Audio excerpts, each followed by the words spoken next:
Hey guys, tonight we're setting sail into the grimy, chaotic and absolutely miserable world of historical pirates, and fair warning, you probably won't survive this. You might be picturing wild adventures, glittering treasure chests, and a talking parrot on your shoulder. But the truth?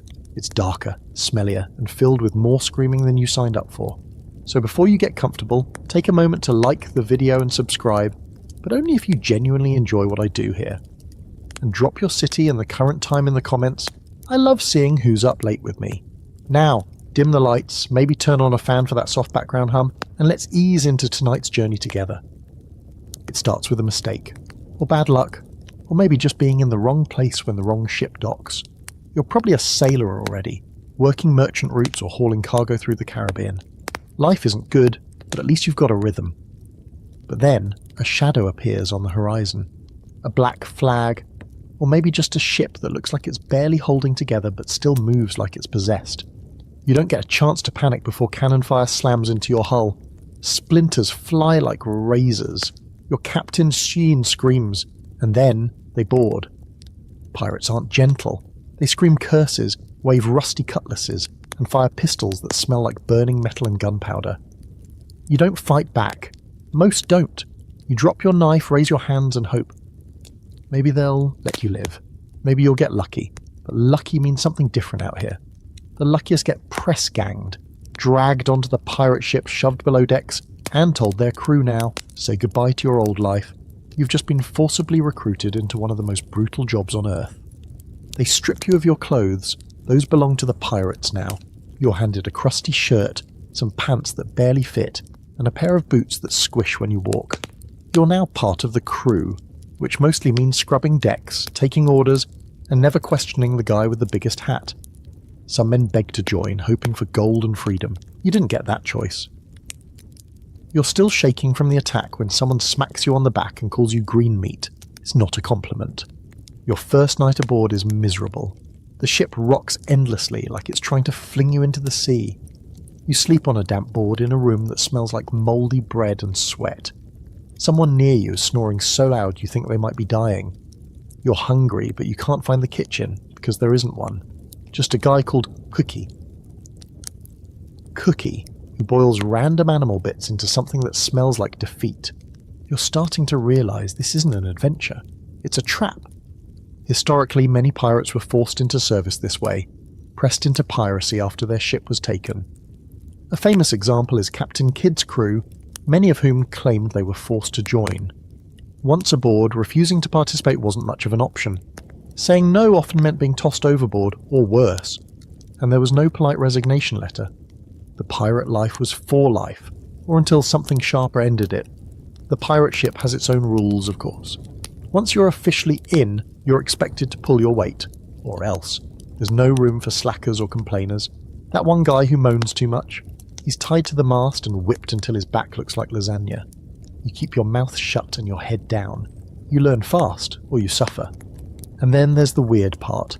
Despite the violence and chaos, pirate crews had a twisted sense of fairness. There was something called the Articles of Agreement, a kind of pirate constitution. Everyone got a share of plunder. Decisions were often made democratically. The captain could be voted out. It was like the worst job ever combined with bizarre workplace equity. Except your co-workers smell like dead fish and solve disputes with daggers. But don't get too hopeful. That share they promised you? It comes with a catch. You don't get anything until the next successful raid, and no one's promising when that will be. For now, you're just a body helping the ship limp through hostile waters, and trust me, those waters are full of things that want to kill you. Hurricanes, naval ships, other pirates. Even your own ship seems determined to fall apart beneath your feet. There's a saying aboard, the sea takes what it wants. The guy who teaches it to you is missing 2 fingers and has a tooth that whistles when he talks. You ask what happened to his fingers. Bad captain, he says, and leaves it at that. Not everything about pirate recruitment is completely agreed upon. Historians still debate just how common press-ganging was. Some believe most pirates joined voluntarily, driven by desperation or enticed by the promise of freedom and loot. Others argue it was more often coercion, especially in the golden age of piracy, when men had fewer options and navies treated their crews like livestock. But in your case, voluntary it was not. You spend your days mopping, climbing, hauling ropes and pretending you're not crying. You're hungry all the time. Someone coughs blood near your hammock. The ship rocks endlessly, and you start to dream of dry land. Not even a beach, just solid ground that doesn't sway like a drunk man. You catch yourself staring at the horizon, wondering what would happen if you just jumped. It's a dangerous thought, but it won't be your last, because this is just the beginning. You're officially a pirate now, and if you think it's going to get better from here, oh, you sweet, naive little landlubber.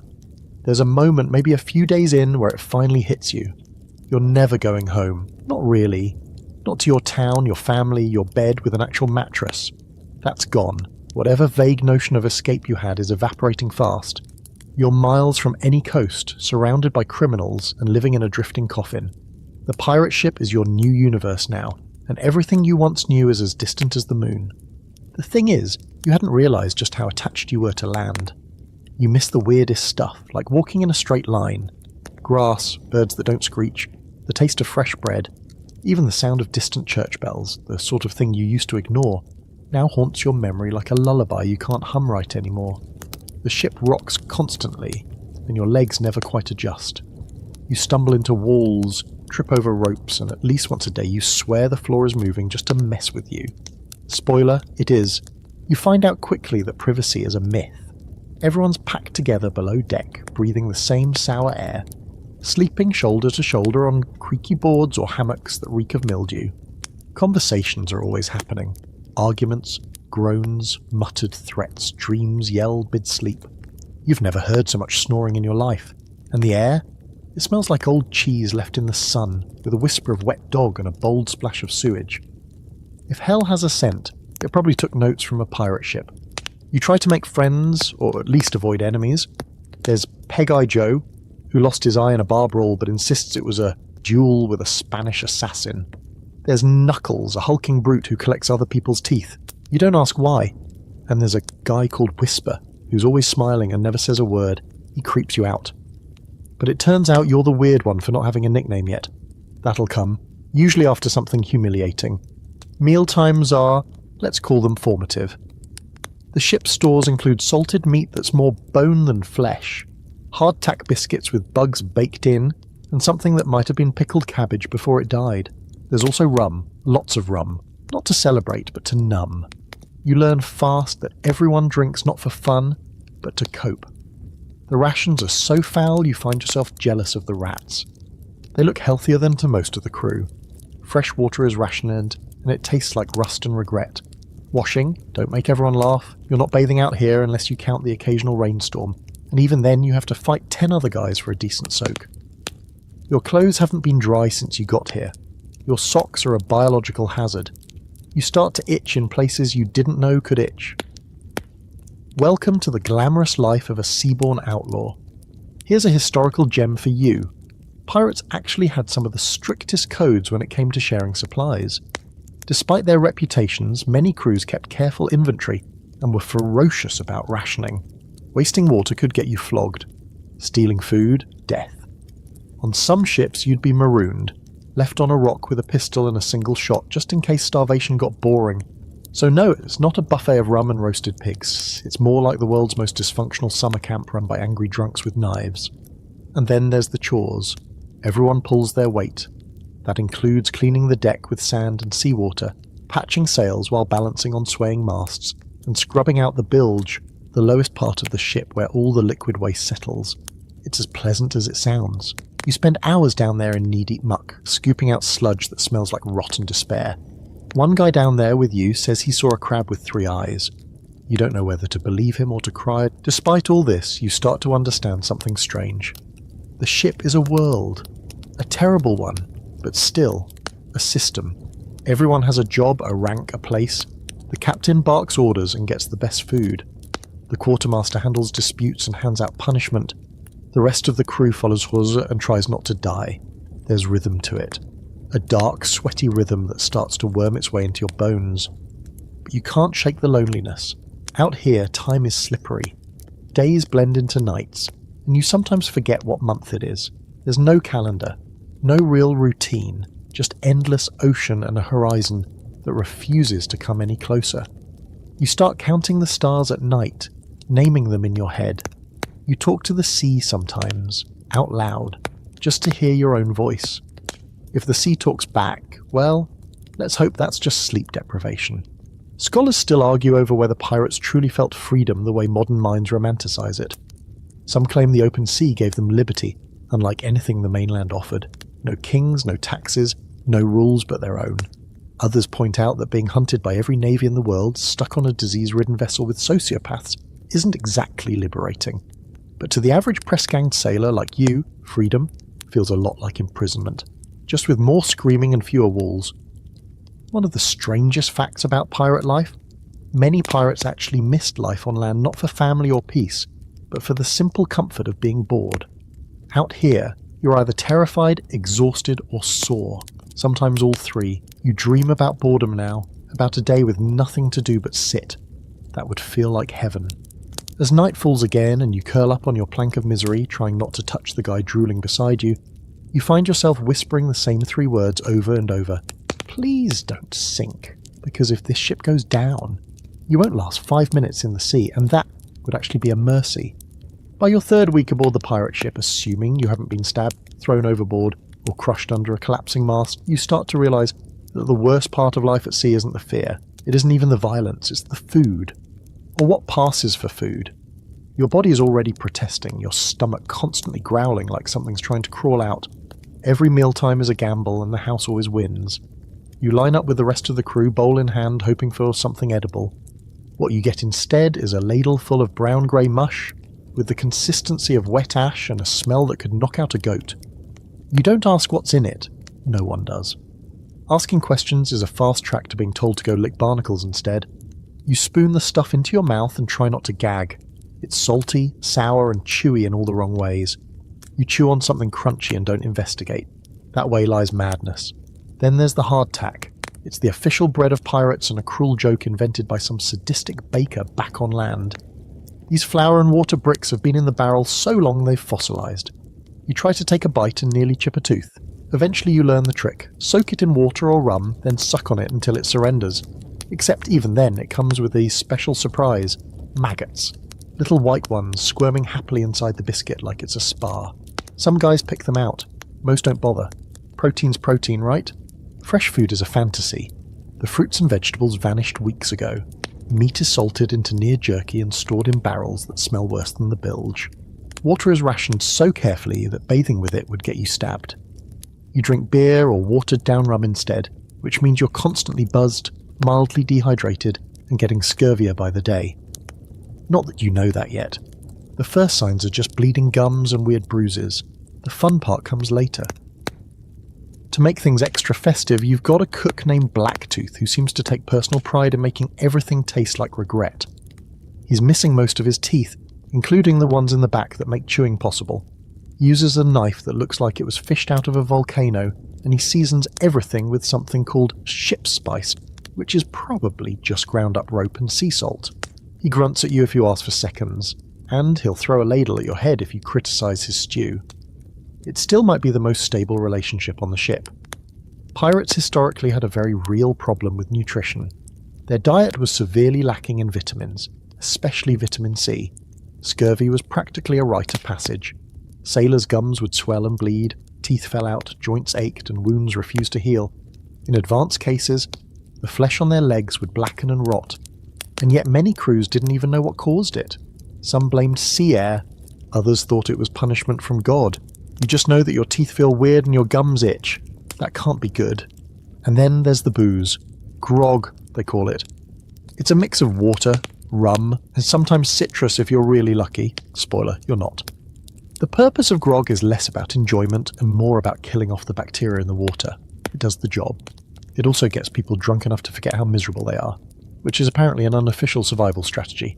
The downside is that everyone is slightly tipsy all the time, which makes climbing rigging in high winds, let's say, eventful. You find yourself craving strange things. Apples, fresh bread, cheese. You dream about cheese, not even fancy cheese, just a sad little wedge of anything that didn't come out of a barrel. One guy starts talking in his sleep about buttered toast. You cry a little listening to him. Butter. What even is butter anymore? Did it ever really exist, or was it just a dream someone wrote down? Food fights aren't playful here. They're desperate. Someone gets caught hoarding dried fruit and he ends up getting locked in the brig for a week. You didn't even know the ship had a brig. It's basically a cupboard that leaks, and the rats there have tattoos. The thief comes out thin, twitchy, and missing half an eyebrow. No one talks about it. But everyone glances at the food barrels a little more suspiciously after that. There's a strange psychological shift that happens after enough bad meals. You stop seeing food as food. It becomes fuel, a grim necessity. You eat what you must and try not to taste it. You chew without enthusiasm, like someone clocking in for a shift they hate. The joy gets sucked out of it, replaced with calculation. Will this make me sick? Will I regret this? Can I keep it down? Now here's a fun fringe fact. Some pirates believed that eating rats could stave off starvation, and sometimes scurvy. Rats, after all, ate anything, including spoiled fruit that still had traces of vitamin C. So yes, eating a rat could technically be healthy.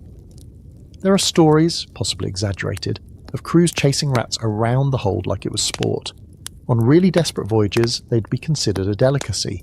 You haven't seen anyone eat a rat yet, but you've definitely seen some people eyeing them a little too long.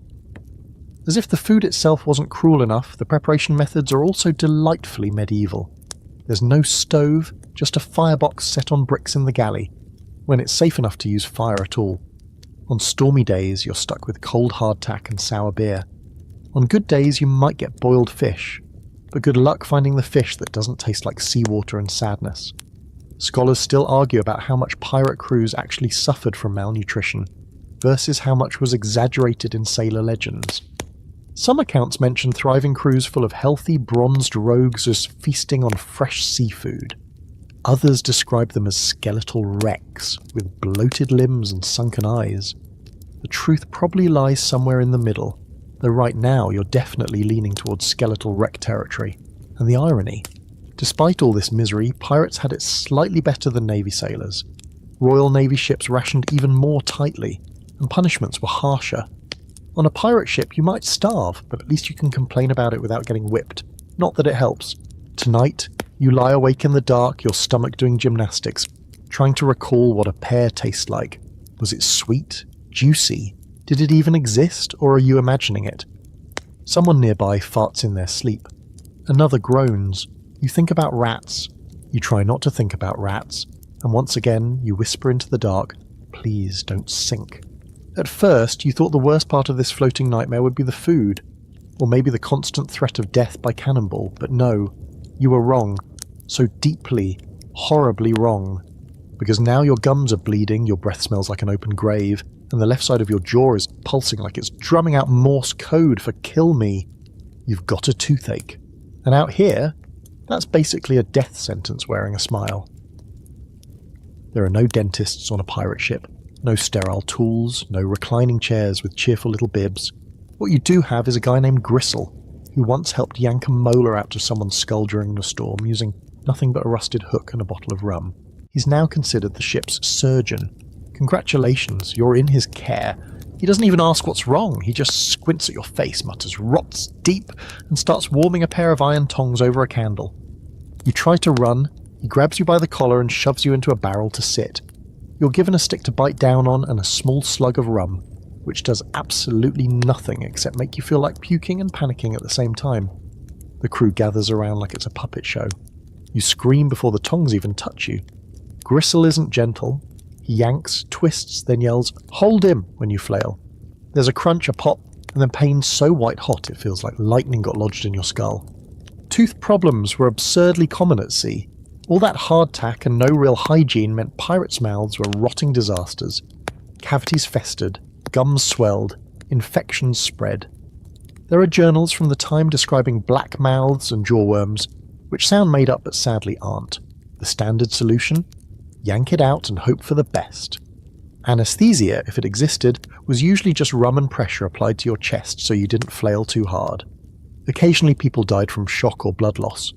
You're lucky you only passed out for a bit and woke up with one less tooth and the taste of iron in your throat. But that's just the appetizer. The real horror comes a few days later when the fever sets in. You're shaking, soaked in sweat, and your jaw has ballooned into a grotesque lump. The infection didn't leave, it just went deeper. Now it's creeping toward your brain, whispering sweet nothings of death and delirium. Someone says it might be blood poisoning. Someone else says you're cursed. No one offers an actual cure. You lie in your hammock, mouth swollen, drooling and muttering to yourself. And honestly, you're kind of impressed you made it this far. If it's not the teeth that get you, it'll be the limbs. See, pirate life is physically brutal. Every day you're pulling ropes, climbing rigging, lifting barrels and swinging onto decks during raids. All that action means injuries. And out here, injuries turn ugly fast. A twisted ankle, good luck walking, a splinter in the wrong place, that could fester into an abscess the size of a crab. And then there's the big one, amputation. Lose a finger or a hand, and you're still considered lucky. Lose a leg, and now you've got a nickname and a permanent limp, assuming you live through the sawing. You get your first amputation show 2 weeks later. A cannon misfires during a practice drill and blasts a guy's arm into spaghetti. He doesn't scream at first, just stares at the dangling mass of bone and flesh like it betrayed him. Then the pain hits. Gristle is called. Again. This time he brings out the kit, which is just a roll of bloody cloth, a saw that smells like rot, and a jug of really strong rum. The patient is strapped down, there's no debate. If the arm stays, he dies. If it goes, he might live. That's the whole decision-making process. No second opinions. The crew gathers again. You don't want to watch, but somehow you do. The saw goes through the muscle with a wet, crunching sound, and the screaming is so raw it echoes through your spine. When it's over, Gristle throws the limb overboard and wipes his hands on his pants. The man survives. Barely. He wakes up sobbing, then laughing. You're not sure which is worse. Historically, surgery at sea was a grim affair. Pirate surgeons, when they existed, were often just failed doctors or shipwrights who knew how to saw wood, and figured, how different can a leg be? They used hot tar to cauterize wounds and sewed you up with thread that had probably mended sails the day before. Sterilization? Never heard of her. If you didn't die from the procedure, you still had to survive infection, fever, and the fact that you were in a floating germ tank with rats chewing your bandages at night. There's an open debate among historians about how many pirates actually underwent amputations and survived. Some argue survival rates were surprisingly high, given the rugged nature of pirate medicine. Others insist that any success stories were exaggerated over time to build pirate mythology. Either way, if you go under Gristle's blade, you're not betting on science, you're betting on sheer dumb luck. And luck? She's not always kind, and you've seen the guy with the wooden peg leg. He walks with a thunk and a grimace and claims he used to be the fastest sailor on the sea. Now he spends most days polishing his leg with whale oil and telling anyone who'll listen how he once kicked a man off a plank. With the good leg, mind you. He's one of the few who laughs about it. The others, they stay quiet, like the sea took more than just flesh. You start brushing your teeth with a bit of rag and rum just in case. You pray you never get a splinter. You avoid Gristle like he's a ghost. You check your limbs every morning like their inventory. Everything still attached? Good, you made it another day. Tonight, as the ship groans and the sea slaps against the hull like an angry dog, you lie awake again, staring into the dark, listening. To someone 3 hammocks over, cough like they're dying. And you think, this can't possibly get worse. You're wrong, of course. You thought pirates were lawless, wild, unhinged. And okay, some of them absolutely are. But here's the twist. Pirate ships have rules. Lots of them. More than you'd expect from a bunch of guys who can't spell authority without stabbing someone halfway through the word. They call it the code, and you better learn it fast, because ignorance isn't an excuse when the punishment involves whips, knives, or a nice, lonely island where you can die of exposure and regret. The code isn't written on fine parchment. It's not even nailed to the mast. It lives in memory and teeth-clenched whispers passed down like ghost stories with the blood at the margins. The first time you hear it, it's from the quartermaster, a scarred man with a voice like gravel and a nose that's seen too many arguments. He calls you and a few other recruits to the deck and runs through the basics like a schoolteacher who has already accepted your failure. Rule 1. Equal shares. Not exactly what you expected from a group of self-serving criminals, but pirates hate unfair captains more than they hate the Navy. When they take a prize, gold, food, weapons, whatever, it gets divided according to rank, but even the lowest deckhand gets something. No more of that you get paid in glory nonsense like back on merchant ships. Out here, everyone wants a cut, and God help you if you try to cheat. Rule 2, keep your gear in check. That includes weapons, clothes, and anything the crew depends on. Lose your pistol in a raid? That's 10 lashes. Let your powder get wet. 20. Forget to clean your musket. You might get tossed overboard just to think about it. The crew doesn't tolerate mistakes, because mistakes out here cost lives and loot. Rule 3, fight fair among yourselves at least. Disputes are settled by duel or vote depending on how much blood anyone's willing to spill. Some arguments get resolved with fists at dawn, others involve knives, a circle of chanting drunk men, and someone walking away with fewer fingers than they started with. The important thing is that once it's done, it's done. Carrying a grudge longer than a few days is suspicious, and suspicious people get watched. Watched people get eliminated. The code goes on. Lights out at sunset unless it's a special occasion. No gambling during a storm, no smuggling personal treasure aboard. And definitely, absolutely no sneaking into someone else's hammock, romantic or otherwise. That last one is especially enforced, and the crew seems unusually passionate about it. You suspect someone had a very bad experience involving a love triangle and a cannon fuse. Now here's the weird part, these rules, they kind of make sense. Pirate crews couldn't rely on the law, so they made their own. And unlike most naval officers, captains on pirate ships could be voted out. If the crew lost confidence, they held a vote and picked someone new, usually the guy who looks scariest with his shirt off. It's rough, but weirdly democratic. Historically, this system wasn't fantasy. Real pirate codes, like those of Bartholomew Roberts or Black Bart, were shockingly detailed. They covered conduct, loot division, punishment, even what music could be played on board. Some codes banned gambling entirely, others required everyone to keep their cutlasses sharp at all times. The idea was to maintain order, not out of morality, but out of sheer survival. An undisciplined crew was a dead one. But here's where it gets dicey. Enforcement of the code? That's up to the mood of the ship. One day someone drops a dagger and gets a warning. The next, someone forgets to clean a cannon and ends up lashed to the mast with their back looking like shredded sailcloth. Justice here is more like a storm, random, loud, and full of things flying through the air. One guy, young maybe 17, gets caught pocketing a silver spoon after a raid. A spoon! The captain doesn't even blink. He orders the boy to be tied up and whipped 12 times in front of the whole crew. The kid doesn't cry, he just grits his teeth and takes it, blood running down his back like spilled wine. Afterward, he's untied and given a piece of cloth to bite on. Don't do it again, someone says, like that's going to help. You don't sleep well that night. Punishments vary wildly, the lash is common. Flogging leaves scars that never fade and sometimes kills, but there are worse fates. Marooning, a kind of pirate exile, is a favourite for traitors or major screw-ups. You get dropped on a deserted island with a pistol and a single shot, not enough to survive, just enough to make your own ending, if starvation, sun and madness don't do it first. And then there's keel hauling. You'd heard of it in drunken rumours, but figured it couldn't be real. It is. A rope tied around your chest and feet. You're thrown into the water and dragged under the ship's hull.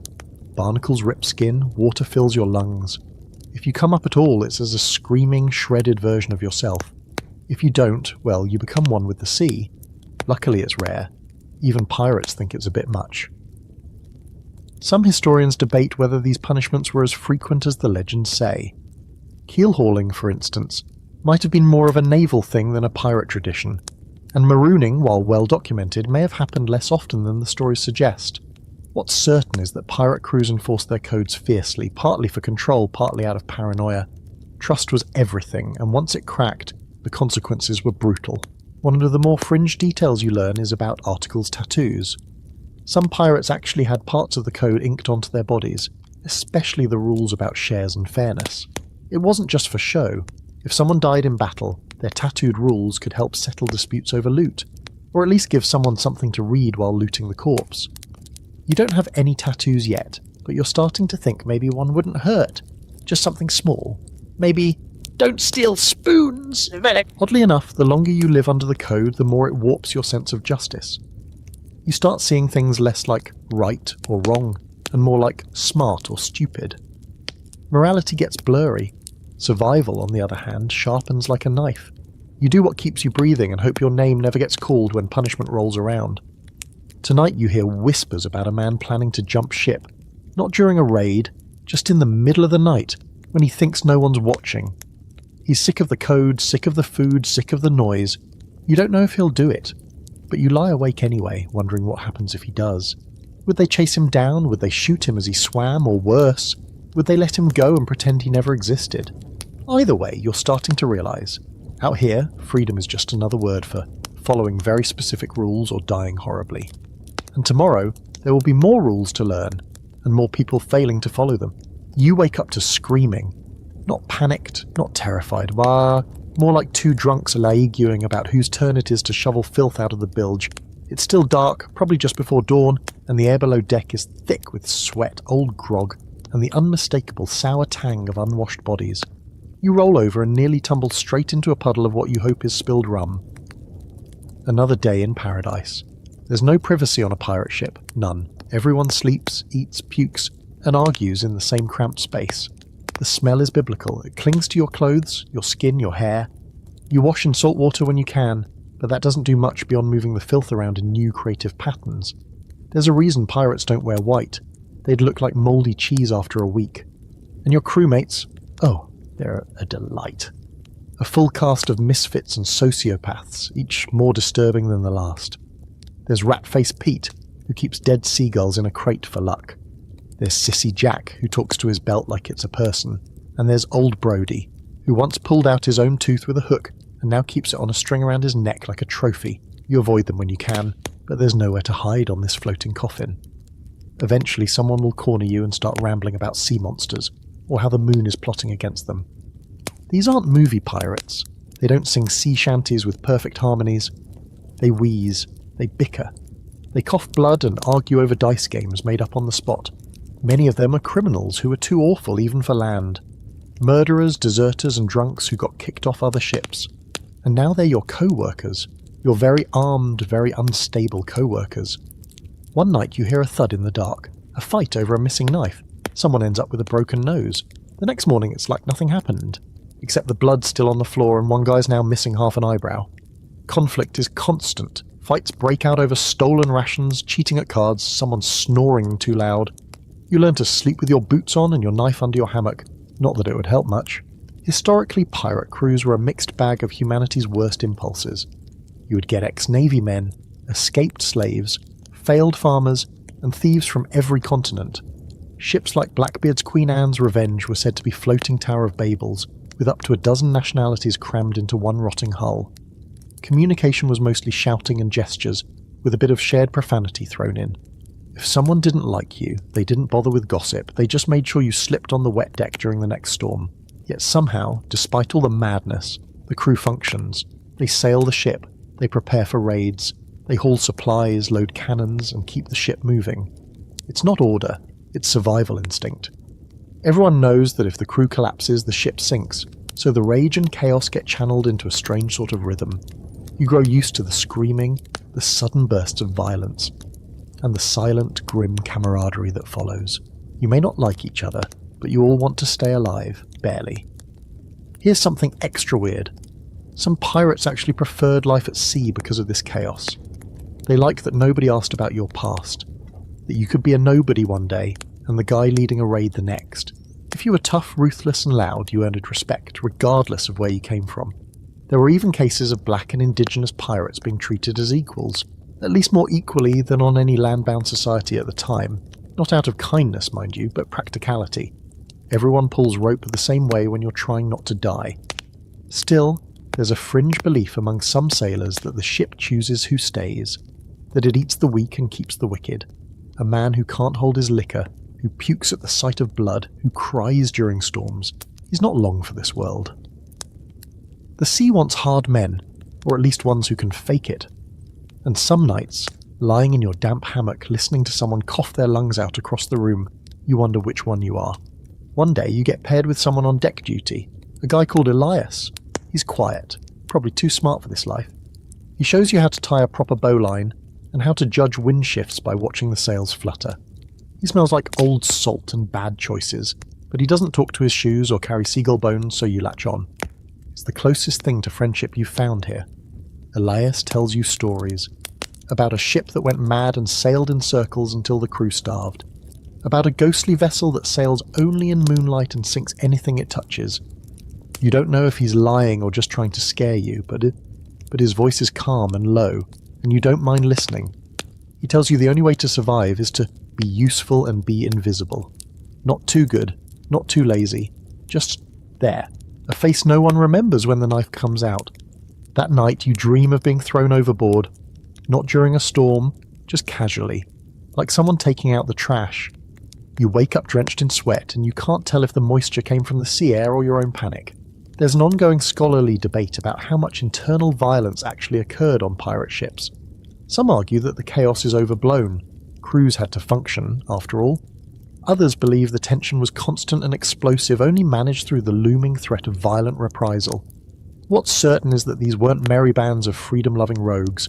They were volatile, desperate, and tightly wound. The kind of men who'd stab you for looking at their hammock too long. You've started counting the days. Not because you think rescue is coming, but because you want to know how long you've lasted. It's your badge of honour now. Another day survived in this floating cage of screaming, coughing, and threats muttered through broken teeth. You've gone from hopeful to hardened, from passenger to prisoner to something else. And somewhere deep in your bones, a question forms. You whisper it at night, when you're sure no one can hear. Am I one of them now? You barely sleep anymore. Not because the ship is loud, though it is, or because your hammock smells like a goat died in it, though it does. It's the night watch. Everyone's got to take a turn, and your turn comes more often than you'd like. You learn pretty quickly that night on a pirate ship isn't peaceful or quiet. It's teeth-gritting, nerve-grinding, eyes straining in the dark paranoia. It's you and a flickering lantern surrounded by the kind of blackness that makes you doubt your own shape. You're posted near the aft deck with a musket that might fire if you beg it. The lantern beside you swings with the rhythm of the waves, casting warped shadows across the rigging. The ship creaks and groans, a symphony of wood protesting its own existence. And then there's the sea itself, lapping, slapping, whispering against the hull. Sometimes it sounds like laughter. Sometimes it sounds like something breathing. You try not to think about that. Your job is simple. Look for ships and scream if you see one. That's it. Of course you don't want to see anything, because if you do, it usually means trouble. A navy cutter, a rival pirate ship, maybe a merchant vessel if you're lucky. And even that means cannon fire, blood, and chaos. Still, watching nothing feels like madness after a few hours. You stare so hard into the dark that you start seeing things. Lights that aren't there, shapes that vanish when you blink. One night you're sure you see a sail, a ghostly flicker on the edge of the horizon. You call it out, heart hammering. The captain looks. Nothing. You get mocked for the next 2 days. Sleep deprivation is part of the job. You doze in awkward bursts between shifts, waking up unsure what century it is. One day bleeds into the next, each one as grey and salt-streaked as the last. You start forgetting things, words, names, where you put your belt. Your muscles ache, your eyelids twitch, you catch yourself talking to the mast like it's an old friend. You're not the only one. There's a guy called Henley who whispers to the sea at night, begging it to take him kindly. Another guy just stares at his hands, flexing them like he's not sure they're real anymore. Historically, pirate ships ran 24 hours a day, and the crew was split into watches. The night watch was grueling, not just for the physical strain, but the psychological toll. The dark was filled with threats, storms, reefs, surprise attacks, even supernatural fears. Pirates, like many seamen of the era, were deeply superstitious. Bad omens could be anything from a red sunrise to a bird landing on the mast. You learn these superstitions fast. You have to. The crew believes in them like gospel, and breaking one is a fast way to get yourself hated, or worse. Case in point, one night a bird lands on the bowsprit. A black seabird slick with rain. It just sits there, staring. No one wants to touch it. Bad luck, says Whisper, who never speaks, except apparently to say that. The captain orders it shot. The bird exposed into feathers and blood, and for a moment, everyone relaxes. That is, until the storm hits. A freak squall, lashing rain, howling wind, sails snapping like whips. You spend 6 hours soaked, frozen, clinging to ropes that could yank you into the abyss. No one says it, but you all think the same thing. The bird cursed us. You don't even question it anymore. Sleep deprivation takes a toll in strange ways. One night you hallucinate. You see your childhood home, clear as day, floating just off the starboard side. You smell fresh bread, hear your mother calling your name, and you reach out and almost step off the ship. Someone yanks you back. No one says anything. Hallucinations aren't rare out here. They're just not talked about. A few of the older pirates admit they've seen mermaids. Not the pretty kind. These ones have bloated, dead faces and nails like fish hooks. One swears he kissed one once. He has no lips now. You don't ask for details. There's debate among historians about just how frequent hallucinations were among pirates and sailors. Some accounts describe vivid shared visions. Others dismiss them as exaggerations from sailors desperate to make their stories more exciting. But given the mix of bad nutrition, lack of sleep, constant fear, and potent rum, it's a wonder more pirates didn't completely lose it. Out here, reality gets slippery. And when you're alone with nothing but sea and stars, your brain fills in the blanks with whatever nightmares it can dig up. You start to understand why pirates believe in monsters, because something about the sea feels alive. It moves under you, whispers around you, punishes you without warning. You stare into it long enough and it stares back. Elias tells you about the sea eyes, a feeling that the ocean is watching. Sometimes, he says, it looks up at you and decides whether you're worth keeping. You laugh, then you realise he's not joking. One night you're paired with Elias again. The two of you sit side by side, passing a bottle of grog and pretending not to be scared. He tells you about a time he saw a green light on the water. Just a flash. And then, a sailor next to him was gone. No splash. No scream. Just gone. Sometimes the sea takes one, he says, so it doesn't have to take all. You shiver, and it's not from the cold. You wish for sleep, but when it comes, it's not kind. You dream of sinking, gasping, clawing, screaming, of your body tumbling through black water while things slither past your ears. You wake up gasping, your hands gripping the hammock like you're still drowning. Someone nearby farts. The spell breaks, but the terror lingers. The night watch becomes a part of you. Your eyes adjust to the dark. Your hearing sharpens. You can tell who's sneaking grog from 10 feet away. You can tell when the weather's about to shift just by the tone of the creaking wood. You become, in a strange way, a creature of the night. Always alert, never rested, half real, half bull. Ghost. One of the more fringe facts you pick up is that some pirates believed their souls were tied to the stars, that if they died at sea, their spirit would rise and become part of the night sky. It's a comforting idea in a bleak, haunted sort of way.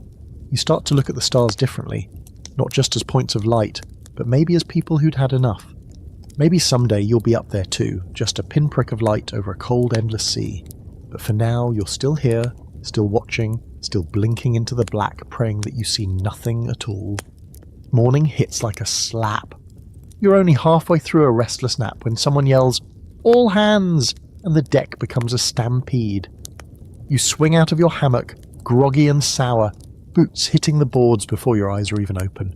The sky is dark, thick with clouds, and the wind has that sharp edge, like it's looking for someone to shove off a ledge. That someone, of course, is probably going to be you. It starts slowly, a groan from the rigging, the sails snapping too hard.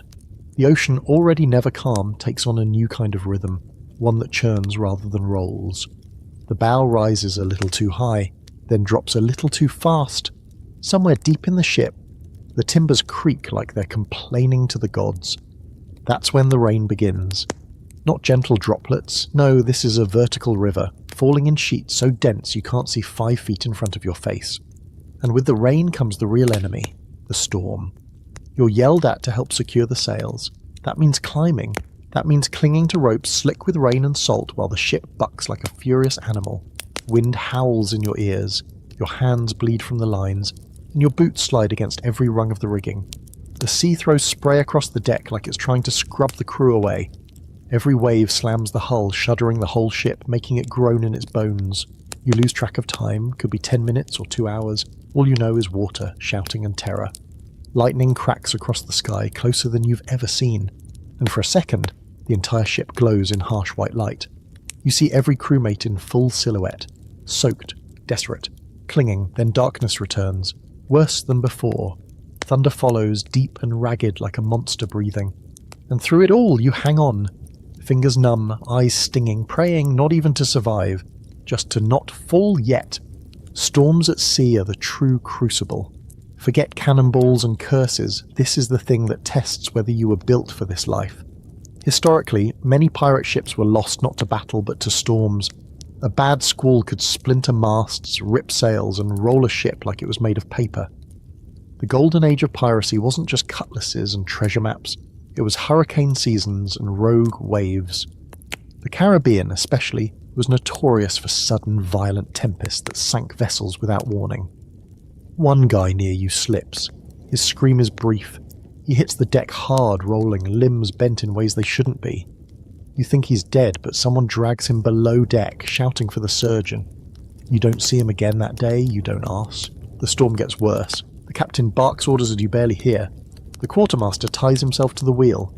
You see Elias shouting something, pointing, then vanish behind a curtain of water. For a moment, the deck is just you and the rain and the thunder. Then another wave hits, and you almost fly backward. A rope lashes your arm and saves your life.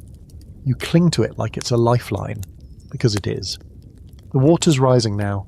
The deck floods with every wave. Below deck it's worse, dark, crowded, and half submerged. Barrels float like bobbing coffins. The bilge is overflowing. Men scramble to pump water out, but it's a losing battle. Someone starts throwing cargo overboard, trying to lighten the load. You toss 2 crates yourself, not even checking what's inside. Could be gold, could be biscuits, doesn't matter. It's dead weight now. Eventually the storm begins to pull away, slowly. Like a beast losing interest in its meal. The rain eases, the wind slackens. The waves settle from monstrous to merely miserable. The sky remains dark, but it's no longer trying to tear you in half. You collapse on the deck, coughing up salt water, soaked to the bone and shaking with exhaustion. You survived. You don't know how, but you did. For now. But the damage is everywhere. The sails are torn, 2 masts cracked, 1 crewman dead, another missing. That last one, missing, is whispered like a curse. Not because they think he survived. No. Out here, missing means taken. By the sea. And if you believe in that sort of thing, and you're starting to, you don't speak his name for fear the ocean might hear and come for you next. One of the more fringe beliefs among pirates was that storms weren't just weather. They were punishment. For betrayal. For cowardice. For mocking the sea. Some even claimed they could feel when a storm was coming, based on the mood of the ship or the mood of the water. You're not sure what to believe, but it's hard to dismiss the feeling that the ocean has a mind of its own, a cruel, calculating one. Some historians say pirates were especially vulnerable to storms because their ships were lighter and faster, built for speed, not sturdiness. Others argue that pirates were skilled navigators and storm dodgers, masters of reading wind and wave, but either way, even the best ship couldn't always win against nature's wrath. Storms didn't discriminate. Rich, poor, pirate, navy, they took who they wanted. After the chaos comes the work, hours of repairs, climbing back up to patch sails, securing cracked beams, hauling drenched supplies back into storage. No one rests, not really. You move like ghosts, drenched and grim, eyes hollow. The man who died is wrapped in canvas and weighted with stones. There's no ceremony, just a nod, a lift and a splash. The sea gets what it wants, again. You finally sleep that night, if you can call it that. It's more like collapsing into unconsciousness, your body too drained to dream. You wake up hours later with your fingers still curled into fists, nails digging into your palms like you were still gripping the ship even in your sleep. And here's the kicker. No one thanks you. No one praises you for surviving, for climbing, for hauling, for not dying, because everyone else did the same, or didn't.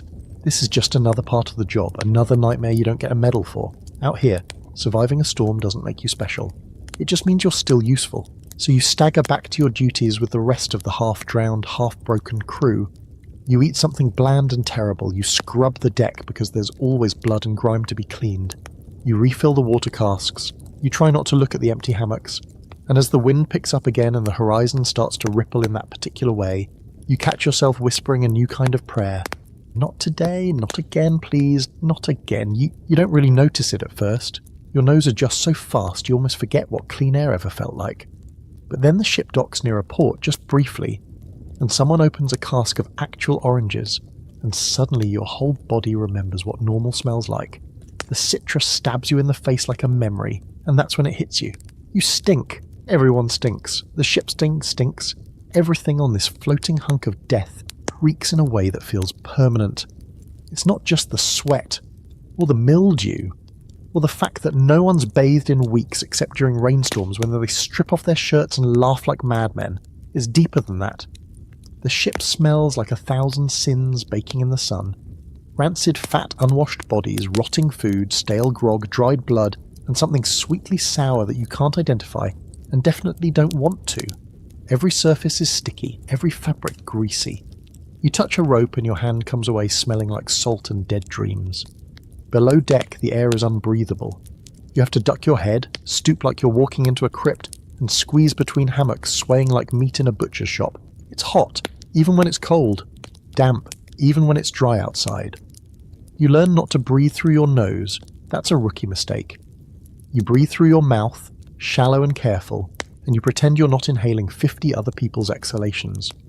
People try to help themselves, barely. Some chew cloves if they can steal them. Others wipe their pits with rags soaked in vinegar, which honestly smells worse than sweat.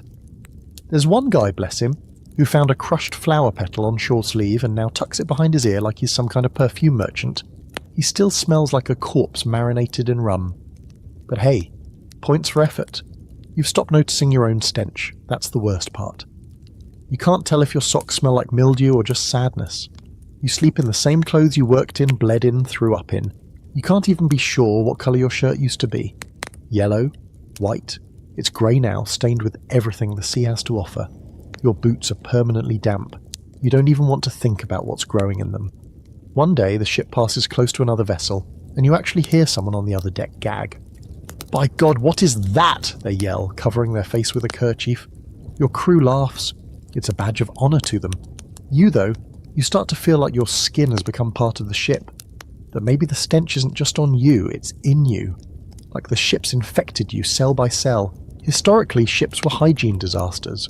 Fresh water was limited, soap was rare, and sanitation didn't exist.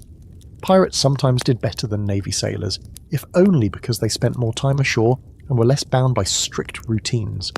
But that didn't stop the spread of lice, fleas, and disease. Your body is a war zone now. You itch constantly. You've scratched your leg raw more than once. One guy found a worm in his sock. Not a leech, a worm. You pray it never happens to you. You haven't properly defecated in private since your first day aboard. The toilet, if you can call it that, is a plank extended off the back of the ship with a rope to hold onto. You crawl out there, praying the ship doesn't jolt, pants around your ankles, wind howling, sea beneath you like a giant mouth. It's terrifying. One wrong move and you're food for sharks. Sometimes you hold it for days just to avoid the trip. That, of course, leads to its own horrors. Constipation, gut pain, gas that makes everyone around you threaten murder. One crewmate, Jory, brags he once spent 5 minutes on the plank in a hurricane. Says it was spiritual. You suspect he's got brain damage. And the smell isn't just bad, it's dangerous. Infection fester in damp wounds. Mold grows in clothes that never dry. Rats thrive below deck, feeding on crumbs and anything soft. Someone swears they saw a rat crawl into a hammock and nibble on a sleeping man's ear. He woke up, apparently, and tried to chew the rat back. You can't verify that story, but nothing would surprise you at this point. Fringe fact for you, there are recorded tales of ships being so rank that ports refused them entry. In the Caribbean, some port authorities demanded bribes just to let pirate vessels dock, partly because of their notorious reputations and partly because of their unbearable stench. You always thought that was exaggeration. Now you know better. You wouldn't let yourself into port if you were in charge. There's a scholarly debate over whether pirates had better hygiene than the average Navy crew. Some argue they did. Less formality meant more frequent dips in the ocean, more access to fresh water from stolen supplies. Others say it's wishful thinking. Life at sea was disgusting, period. And pirates weren't exempt.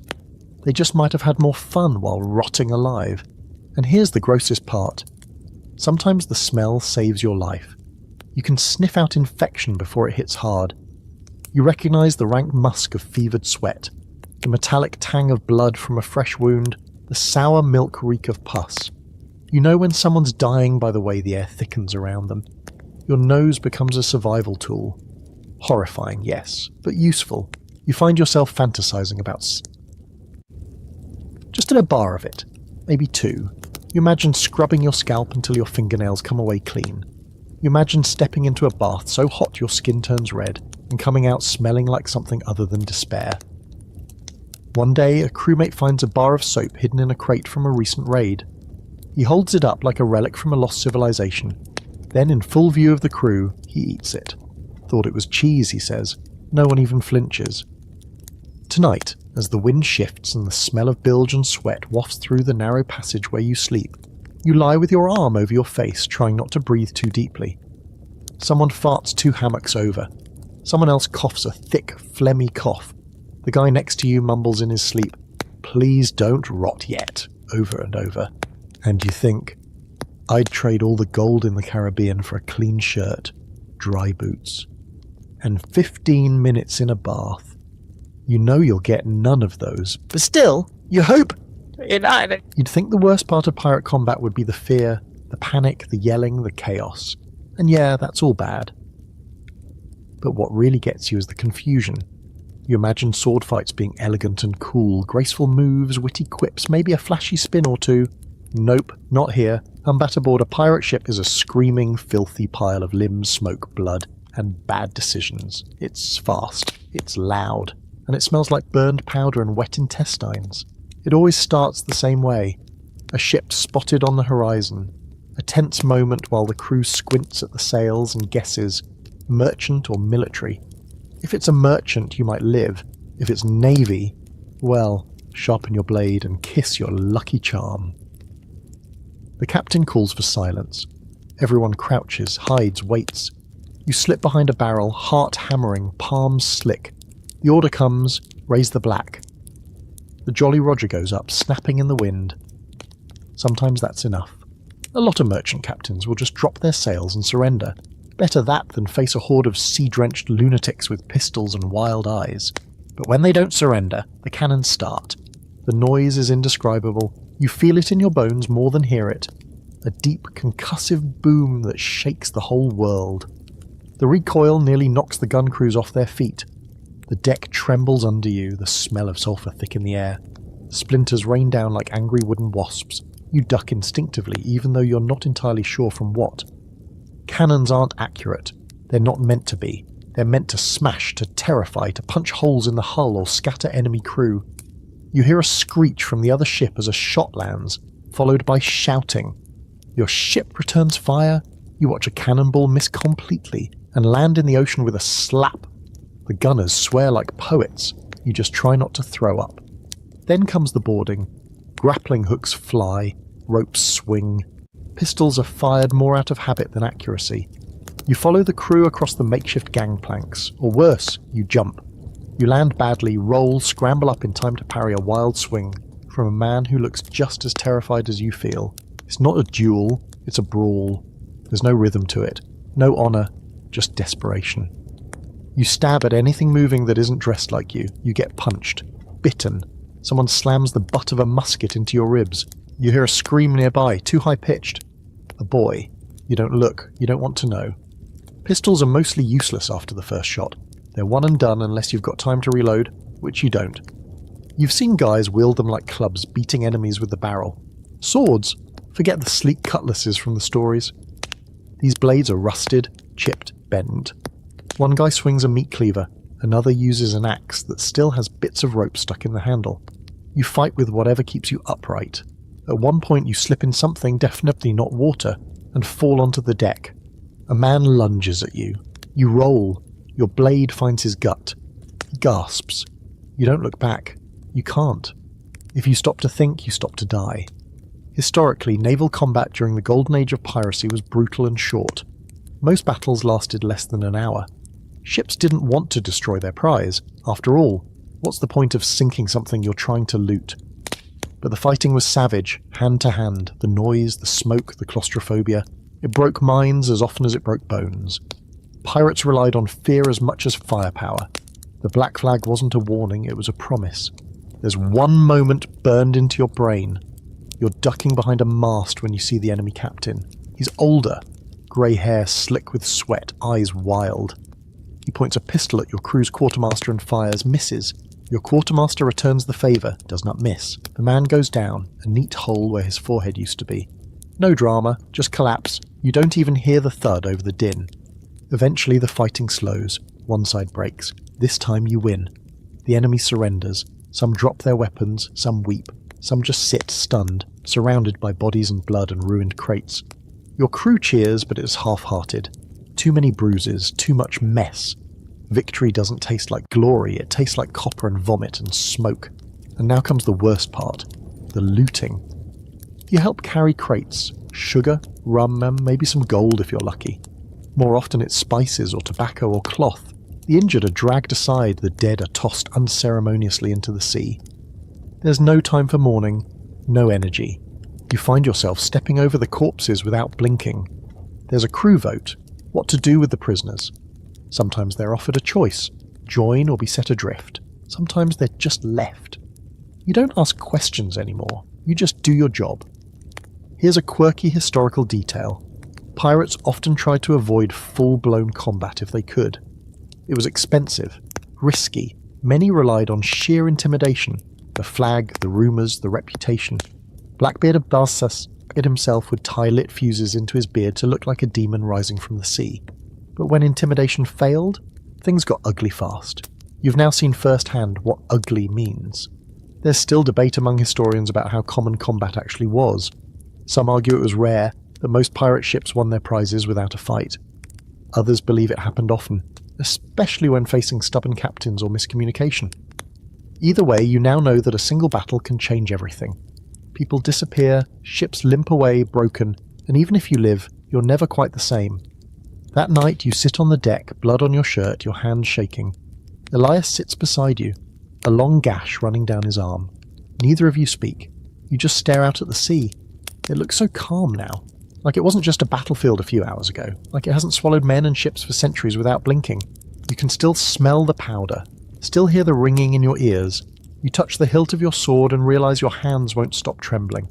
You survived your first real fight. You don't feel heroic, you feel hollow. The smell of powder hasn't faded when you're summoned to the main deck the next morning. Your arms still ache from looting, your ribs feel bruised from where someone rammed into you with a musket butt, and your stomach churns with leftover fear. But none of that matters. There's another ship on the horizon. The spyglass confirms it. Sails wide, hull deep, likely loaded. You're not even fully done cleaning the blood from your last raid, and now the crew is preparing for another. This is the rhythm of pirate life, feast or famine.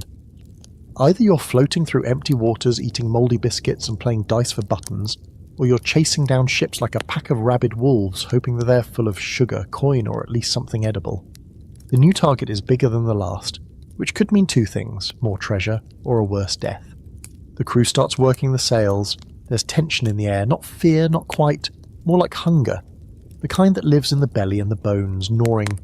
Pirates don't raid for fun, not really. They do it because it's how they eat, how they stay afloat, how they avoid becoming the ones being plundered. You're caught up in it now. You've stopped thinking of yourself as a hostage. Somewhere along the line, you became part of the hunt. This new ship sees you early. The Jolly Roger goes up, but they don't stop. Instead, they start turning, running. That's the worst case scenario. Chasing a ship means time, risk. They might get away, or they might lead you into a trap. Either way, the crew doesn't hesitate. Sails are tightened, wind is aged, orders barked. Your ship surges forward with groans and snaps, like it knows this dance too well. The chase lasts hours, sun blazing, sweat pouring, every crew member pulling ropes, adjusting angles, navigating every gust like it's life or death. Which, fun fact, it is. You lean over the rail at one point, watching the sea whip past in streaks of white and blue. That's when you hear it, the distant boom of cannon fire. They're not waiting for boarding this time. They want to scare you off. You don't scare that easily anymore. Your ship returns fire, but the range is poor. The cannonballs splash into the water, geysers of salt and noise. Eventually, the enemy gets close enough to see the whites of their eyes, panic-wide, darting. It's another merchant vessel, poorly armed, desperate, and this time they fight. The boarding is less chaos and more bloodbath. They know they're cornered. You know they've got cargo worth protecting. You lose count of the bodies, the screams, the brutal clang of iron. You're shoved, slashed, nearly thrown off the deck. You retaliate with the same ugly instinct that saved you last time, and when it's over, you're alive again, panting, numb, hands sticky with someone else's blood. The cargo hold of the merchant ship smells better than anything you've experienced in weeks. Spices, molasses, even a barrel of lemons. Honest to God, lemons. The crew cheers. It's not gold, but it's survival. It's enough to buy another few weeks of not starving, not mutinying. Your quartermaster smiles with his teeth, what's left of them, and mutters something about a good haul finally.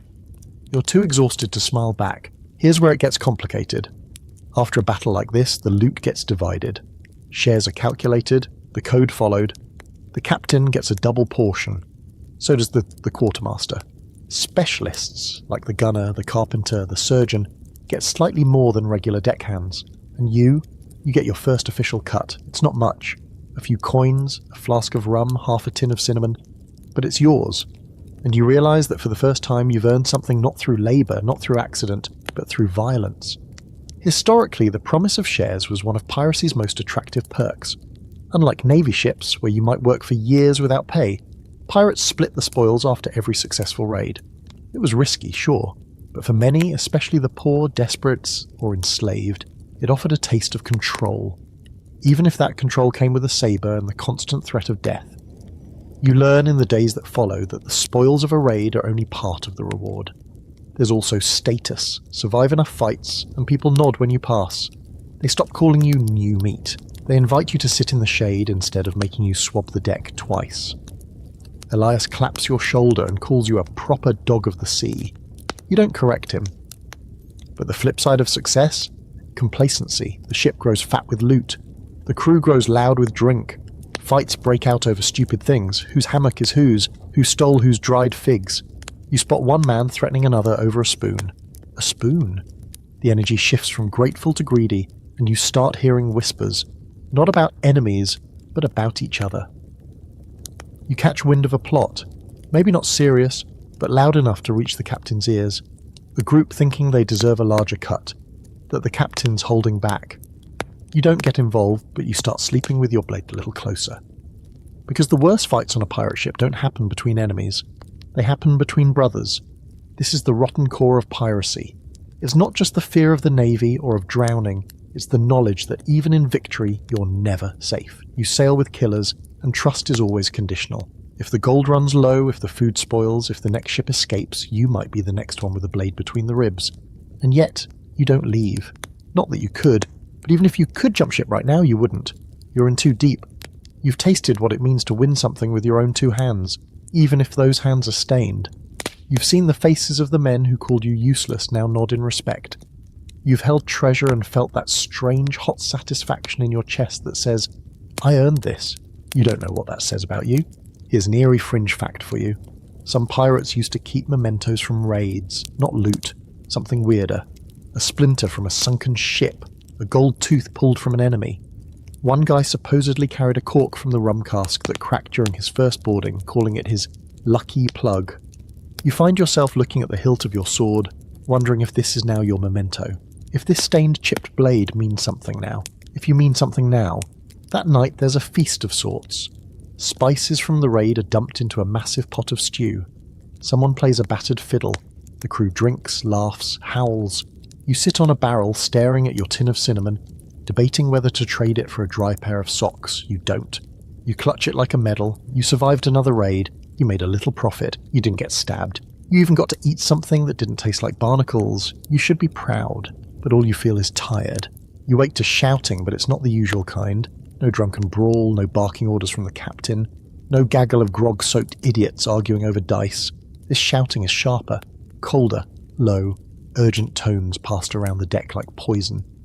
You pull yourself up from your hammock, bones still sore from the last raid, and catch the word that always means trouble, mutiny. It's whispered at first, then louder, more confidently. You hear it from Brody, who usually talks to his belt buckle. You hear it from Rat-Faced Pete, who hasn't bathed in living memory. Even Elias gives you a look, tight-lipped and tired, that says something's happening. You already know the rule.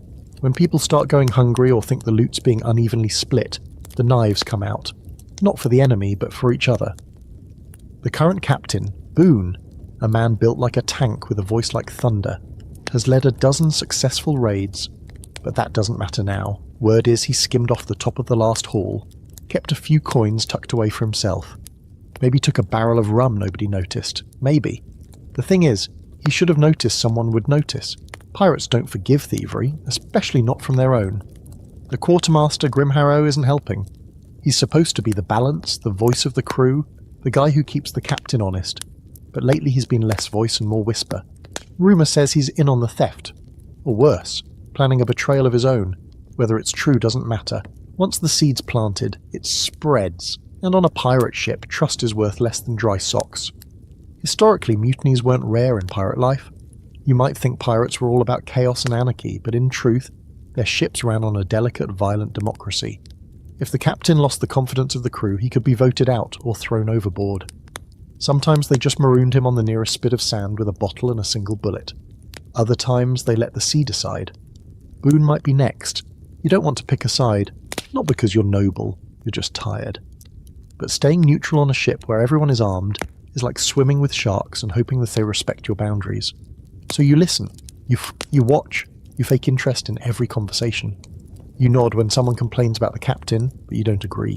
You laugh when someone jokes about accidental drownings, but not too hard. You keep your hands clean, or at least clean enough.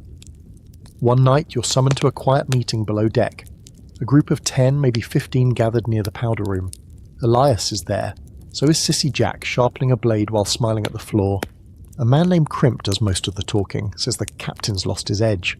Says it's time for new blood. Says the next ship you take could be yours if you just back the right crew. You stay quiet. Crimp looks at you, waiting. You nod, you lie. It's safer that way. The air changes the next day. Everyone moves a little faster, grips their blades a little tighter. The captain barks an order and no one jumps to follow. His eyes narrow. He knows. They always know. You wonder if he'll strike first. History's full of captains who got wind of mutiny and cracked down early. Hard. Blood on the deck, public beatings, executions without trial. Sometimes it works, sometimes it just pushes the crew to snap faster. But Boone, he does something unexpected. He calls a meeting. The whole crew gathers on deck. The sun is high, the air thick with tension and sweat. Boone steps up to the helm. He doesn't raise his voice, he doesn't threaten, he just speaks. He reminds the crew of their victories, of the treasure in the hold, of the Navy's ships you've outrun. He admits mistakes, too much rum taken, maybe a few coins gone missing. He swears it wasn't for greed, just poor judgment. He says you'll vote, no punishments, no blood. It's so calm, so unpirate that no one knows what to do. You vote.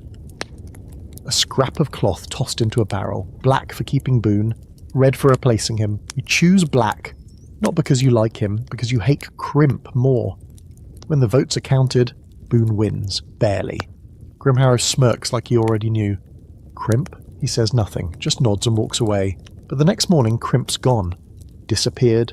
No note, no witnesses, no splash in the night. Just gone. Some say he jumped. Others say Boone had him disappear. Elias doesn't say anything, just cleans his blade a little more thoroughly than usual.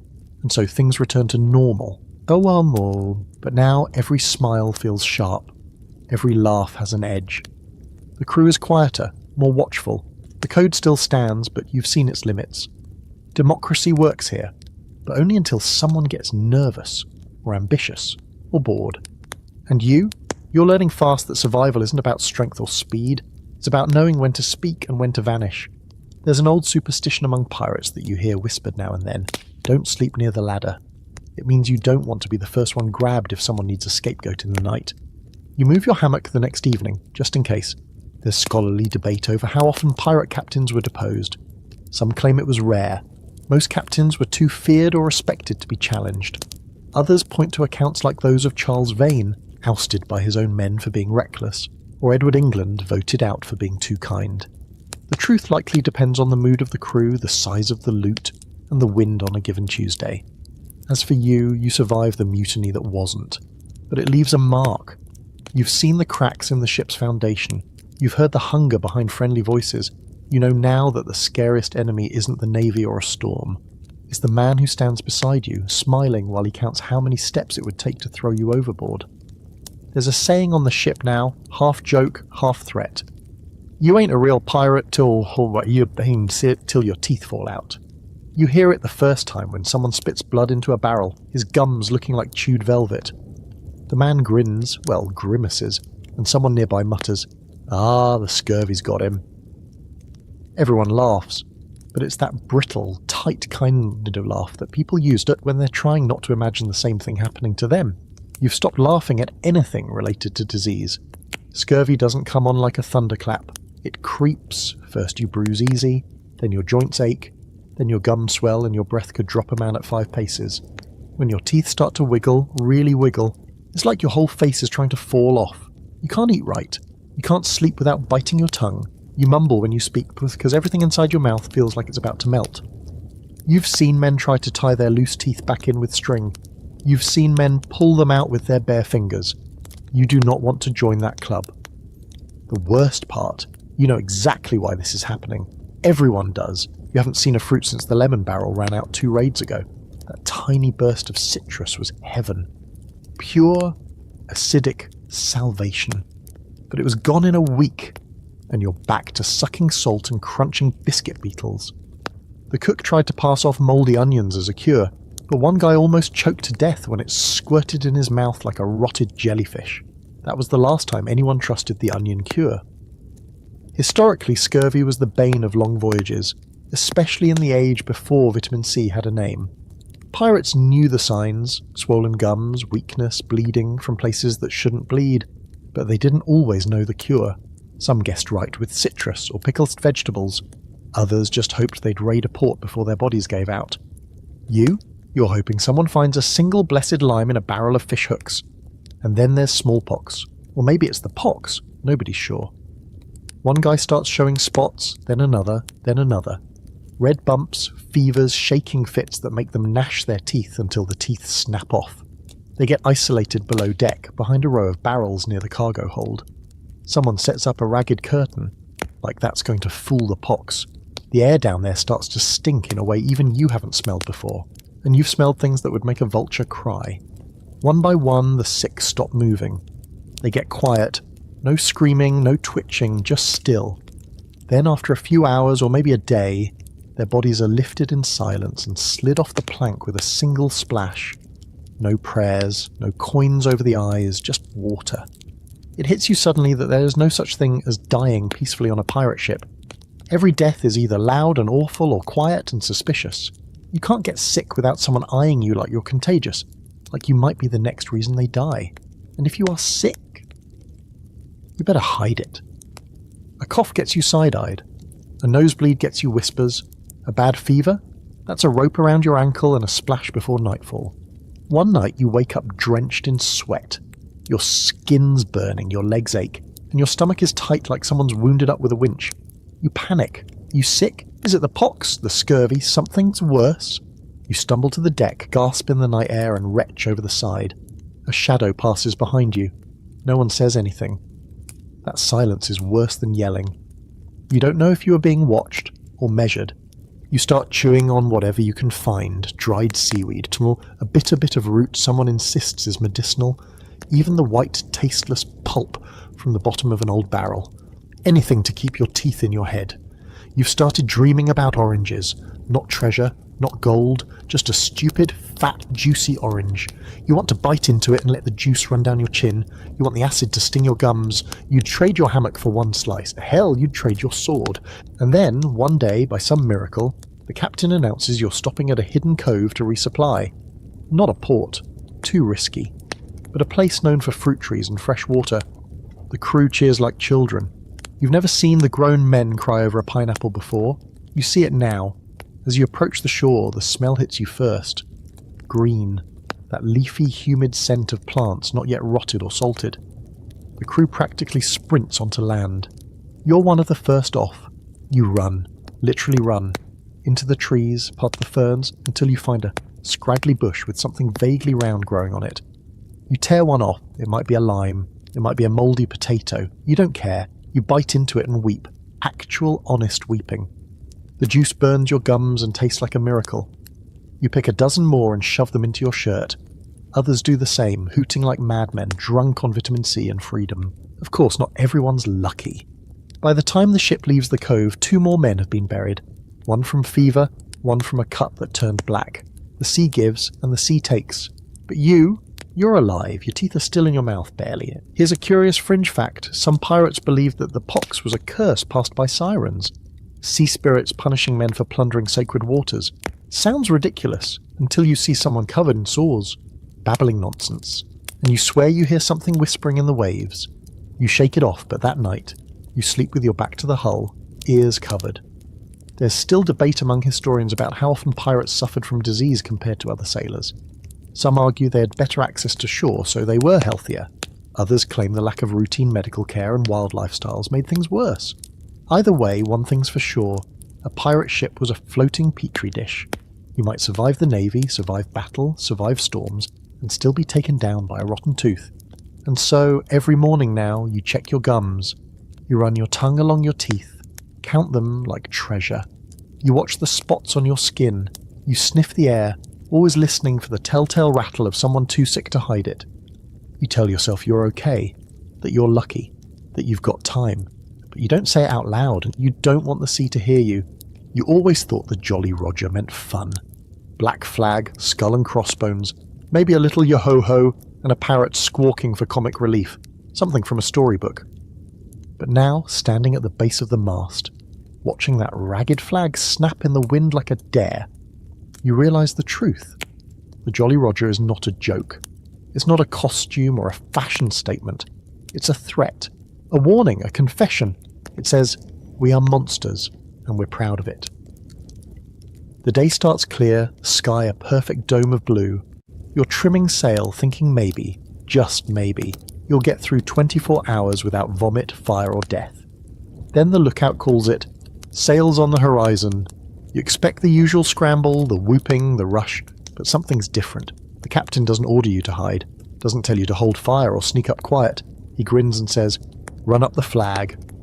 You do it. You haul the rope, and the Jolly Roger unfurls. Not the one you're used to either, not the cartoony skull. This one's got a skeleton holding an hourglass and a spear, standing over a bleeding heart. It's terrifying. Even the paint is uneven, like someone carved it with their own fingernails in a fit of rage. And you realise this is a specific message. This one says, surrender now, or die screaming. That's the point of pirate flags. Every symbol has the meaning. Some signal mercy, others promise torture. Historical pirates used dozens of different flags.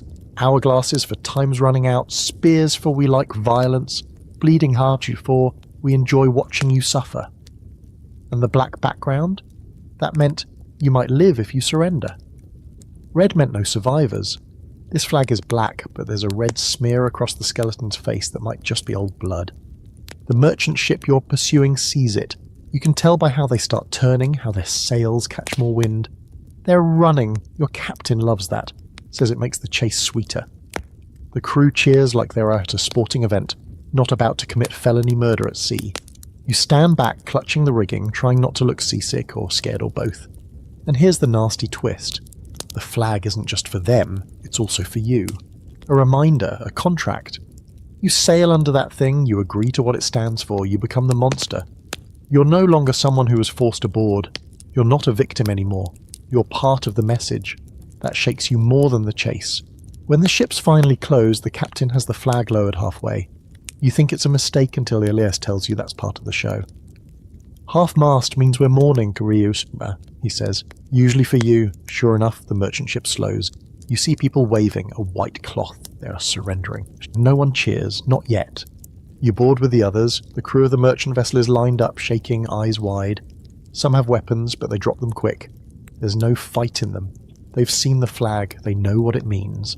And still, just to make a point, the captain selects one man and has him dragged forward. We fly death, he says, so we have to mean it. The man is stabbed, slow and deliberate. Not killed, not yet. Just enough to show everyone else what's waiting if they don't behave. Blood splashes the deck. A few people weep. A child clings to her mother. You don't breathe. You don't move. You don't speak. Then, and only then, does the captain let the looting begin. Later you ask Elias why the show, why the flag, why the need to terrify. Fear, he says, is faster than gunpowder. If they're scared enough, they don't fight. No fighting means no blood, no damage. Clean job, clean loot. He pauses. And sometimes we just like the fear. You wonder if he means we or they. You hope it's they. Here's a quirky fact you won't find in children's books. Pirate flags were often customised on the fly. Some were sewn from old sails, others painted with tar, pig's blood or red wine. There's one story of a pirate who nailed his enemy's ears to a flag and hoisted it just to see if it'd flap right. Nobody remembers his name, but everyone remembers the flag. Some ships even carried multiple banners to swap out depending on their mood. There's some scholarly disagreement over how widely used the Jolly Roger really was. The image of the skull and crossbones is so iconic it feels universal. But some historians argue most pirate-built ships either use plain red or black flags, or no flag at all until the last second. The Jolly Roger, in all its stylized glory, might be more myth than fact. Doesn't really matter to you now. You saw one today, and it changed things. The merchant ship is stripped clean. Crates of cloth, tobacco, a few chests of silver.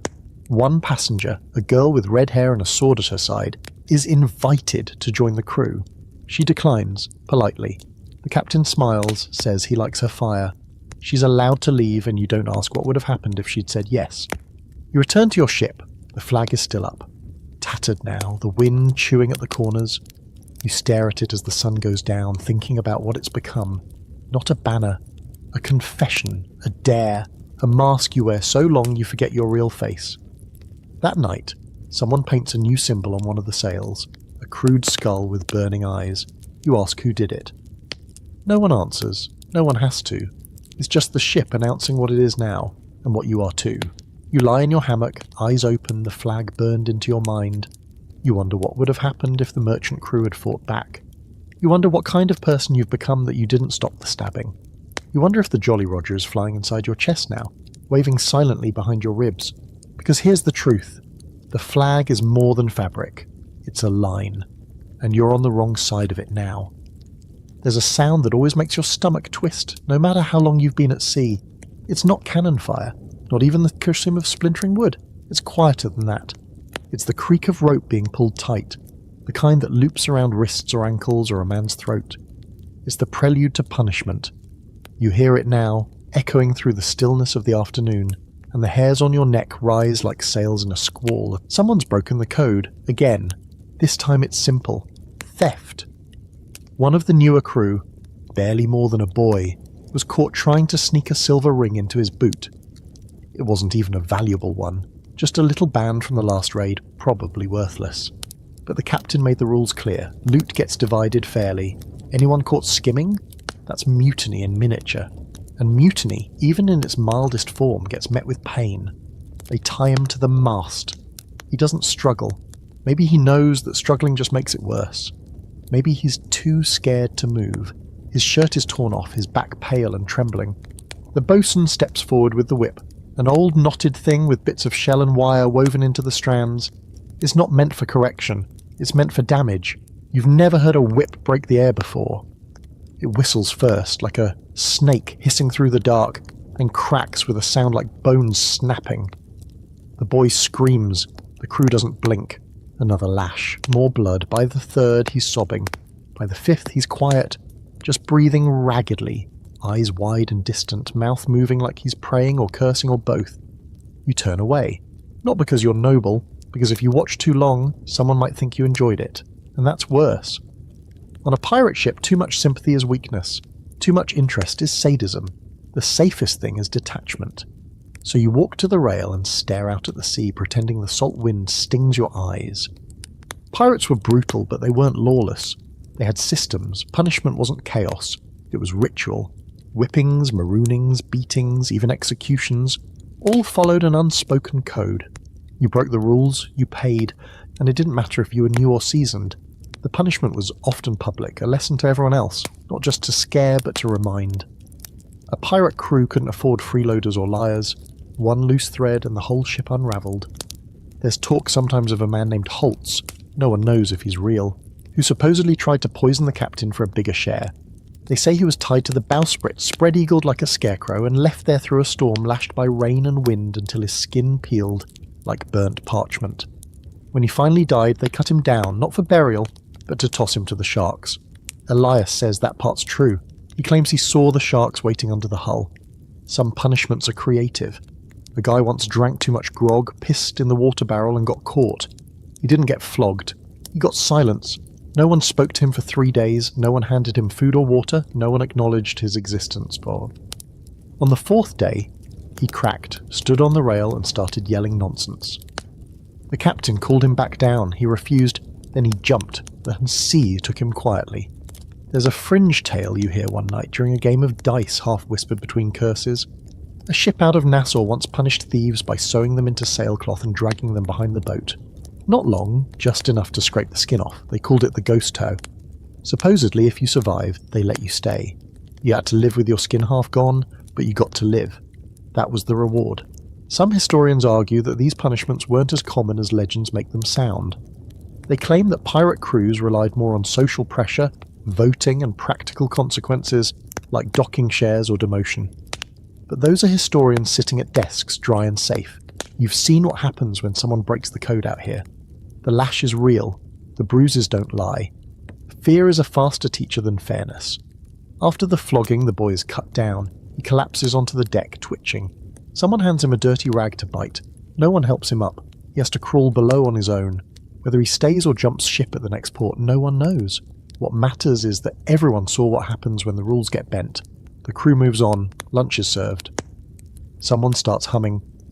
A sea shanty like the mast wasn't just dripping blood 5 minutes ago. You clean your blade that evening, even though it hasn't seen use today. You do it because it's something to focus on. Something mechanical. One stroke, then another. Elias sits nearby, quiet as ever, running his fingers over the grip of his pistol like it's a talisman. Neither of you speaks. You've learned by now that the worst wounds aren't always from battle. Sometimes they come from inside, betrayals, whispers, quiet cruelty. There's no honour in watching someone bleed out for a ring. There's no pride in tying a man to a mast. But there's survival. And in pirate life, survival always wins. There's an eerie moment after nightfall. The ship rocks gently, moonlight slipping across the deck like spilled milk. You pass by the mast, and you swear you see the imprint of the boy's body still there, shadowed in the wood, like the ship remembers. Maybe it does. After all, she's seen more punishment than most prisons. And here's the part that keeps you up. You didn't stop it. You didn't speak up.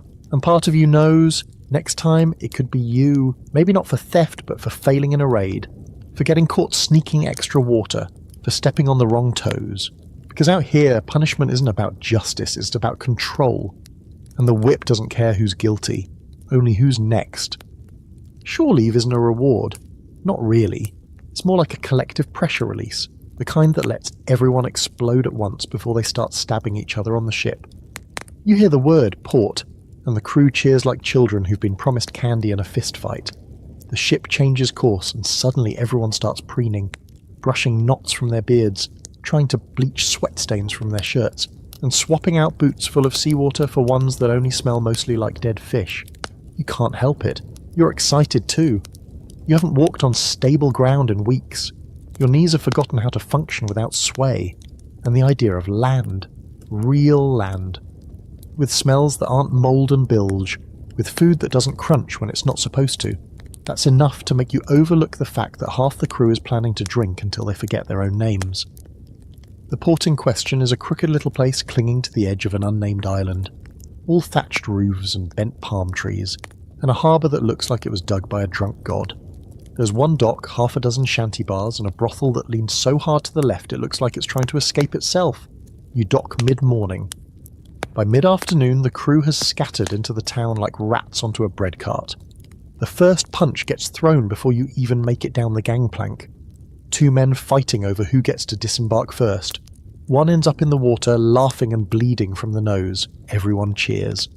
You step around them and follow Elias, who's already halfway down the dock, moving with the calm purpose of a man who knows exactly where he buried his last stash of emergency rum. Port days follow a certain pattern. Drink, fight, gamble, regret. Not always in that order. You make it to a tavern called the Drunken Gull, where the floor is mostly sand and the roof leaks grog from the second story. Inside it's chaos. Tankards slam, dice clatter, A man in the corner is playing a hurdy-gurdy with such intensity you suspect he's exorcising demons. You get handed a drink that smells like it was strained through a cannonball. You drink it anyway. By your second cup, things get hazy. By your third, you've arm-wrestled a man twice your size and won purely by sneezing mid-match and distracting him. By your fourth, you've lost your boot in a dice game. Not the pair, just the left one. You don't even remember taking it off. Historically, pirate ports were melting pots of debauchery. Nassau, Port Royal, Tortuga, names whispered with equal parts dread and delight. They were places where pirate ships could resupply, unload stolen goods, and more importantly, let their crews go wild. Tavern owners welcomed them for the gold, locals tolerated them for the chaos, and the pirates, they came for everything the sea denied them: food, flesh, and forgetfulness. You stumble outside around dusk. The air smells like fire, sweat, and sweet tobacco. Somewhere nearby, someone is being serenaded very badly. A man runs past with no pants. Another walks behind him, calmly holding the pants like a trophy. You turn and see Elias sitting on a barrel, feeding crumbs to a chicken he insists is named Morris. You don't question it. You're too drunk to spell chicken. The brothel is easy to find. Just follow the trail of broken glass and laughter. You don't go inside, but plenty of others do. You hear the creaking walls from the street, the moaning, the occasional scream. It's not all pleasure. Pirates often confuse lust with ownership, and not all encounters are consensual. That part never makes it into the sea shanties. You feel a little sick, and not just from the rum. Here's a bizarre little fact you overhear from a drunken sailor. There's a port where they train parrots to mimic coins clinking in a purse, just to lure pirates into gambling halls. Another sailor claims there's a house that lets you pay in teeth. Both men have black eyes. You don't doubt either story. Later, you sit in the sand outside a shuttered bakery, cradling your head. The stars are blurry, your stomach is a mutiny all its own. You hear a familiar whistle and look up to see one of your crewmates being chased by a mob. He's laughing. They're not. You decide not to get involved. A lesson you've learned well. If it's not your blood, it's not your problem. As the night stretches on, the streets get quieter. Fewer shouts, more groans. You pass by a man asleep with a chicken on his chest and 2 gold coins balanced on his eyes. Not dead, just hopeful. Someone plays a sad tune on a fiddle, the notes rising into the night like ghosts. You sit beside a barrel and finally throw up everything you've eaten in 2 days. It feels like freedom. Scholars debate whether shore leave was truly as wild as the legends say. Some argue the stories were exaggerated, tall tales passed around to make pirates seem more fearsome or more fun. Others point to official records from governors and merchants that describe drunken mobs, fires, and even full-blown riots. From where you're sitting, wiping your mouth with a sleeve that smells like fish and blood, it all feels pretty accurate. You wake the next morning on the deck of the ship. You don't remember getting there. Elias is next to you, holding Morris in his lap. "You bought him," he says deadpan. "Said you wanted a conversation partner." Morris squawks and immediately poops on your leg. You nod, accepting your fate. The crew trickles back throughout the day, limping, groaning, bragging. One man's missing a finger. Another has a new tattoo that says freedom in backward letters. The captain counts heads, nods once and says, "Set sail." No one asks where. No one questions the decision. Shore leave is over, the sea calls. You haul lines with shaking hands and a pounding skull, knowing you won't see land again for weeks, maybe months. As the port fades behind you, someone starts singing. It's a slow song, not a cheerful one, a tune about death and salt and lost gold. The crew joins in. You hum along even though your throat feels raw. Morris flaps his wings and settles on a barrel. You're back at sea, and somehow, despite the bruises and the hangover and the suspicious pain in your right knee, you already miss land. Treasure. That's the word that got you here, right? Not freedom, not rebellion, not life on your own terms. Treasure. Shiny gold coins, glimmering necklaces, crowns from fallen kings tucked into velvet-lined chests. Every tale you ever heard growing up dangled that word in front of your face like bait on a hook. But now, after months aboard this cursed ship, after blood and bruises and chewing your own sleeve to stop your teeth from chattering through storms, you've realised a brutal truth. There is no treasure. Not the kind you imagined anyway. You're in the hold right now, helping Elias sort through your latest haul. The big score. A sugar bark seized 3 days ago, after a decent chase and an unimpressive fight. No one died, at least not on your side, and what did you risk your life for? Crates. Endless crates. Of sugar, molasses, cotton, tobacco. A warehouse on water. You dig through one crate looking for coins. Instead, your fingers sink into sacks of raw sugar so fine it clings to your sweat like flour. Sweet? Yes. Worth dying for? Definitely not. But the quartermaster is grinning. He's practically dancing among the barrels, because this apparently is real treasure. Sugar fetches a high price at the right port.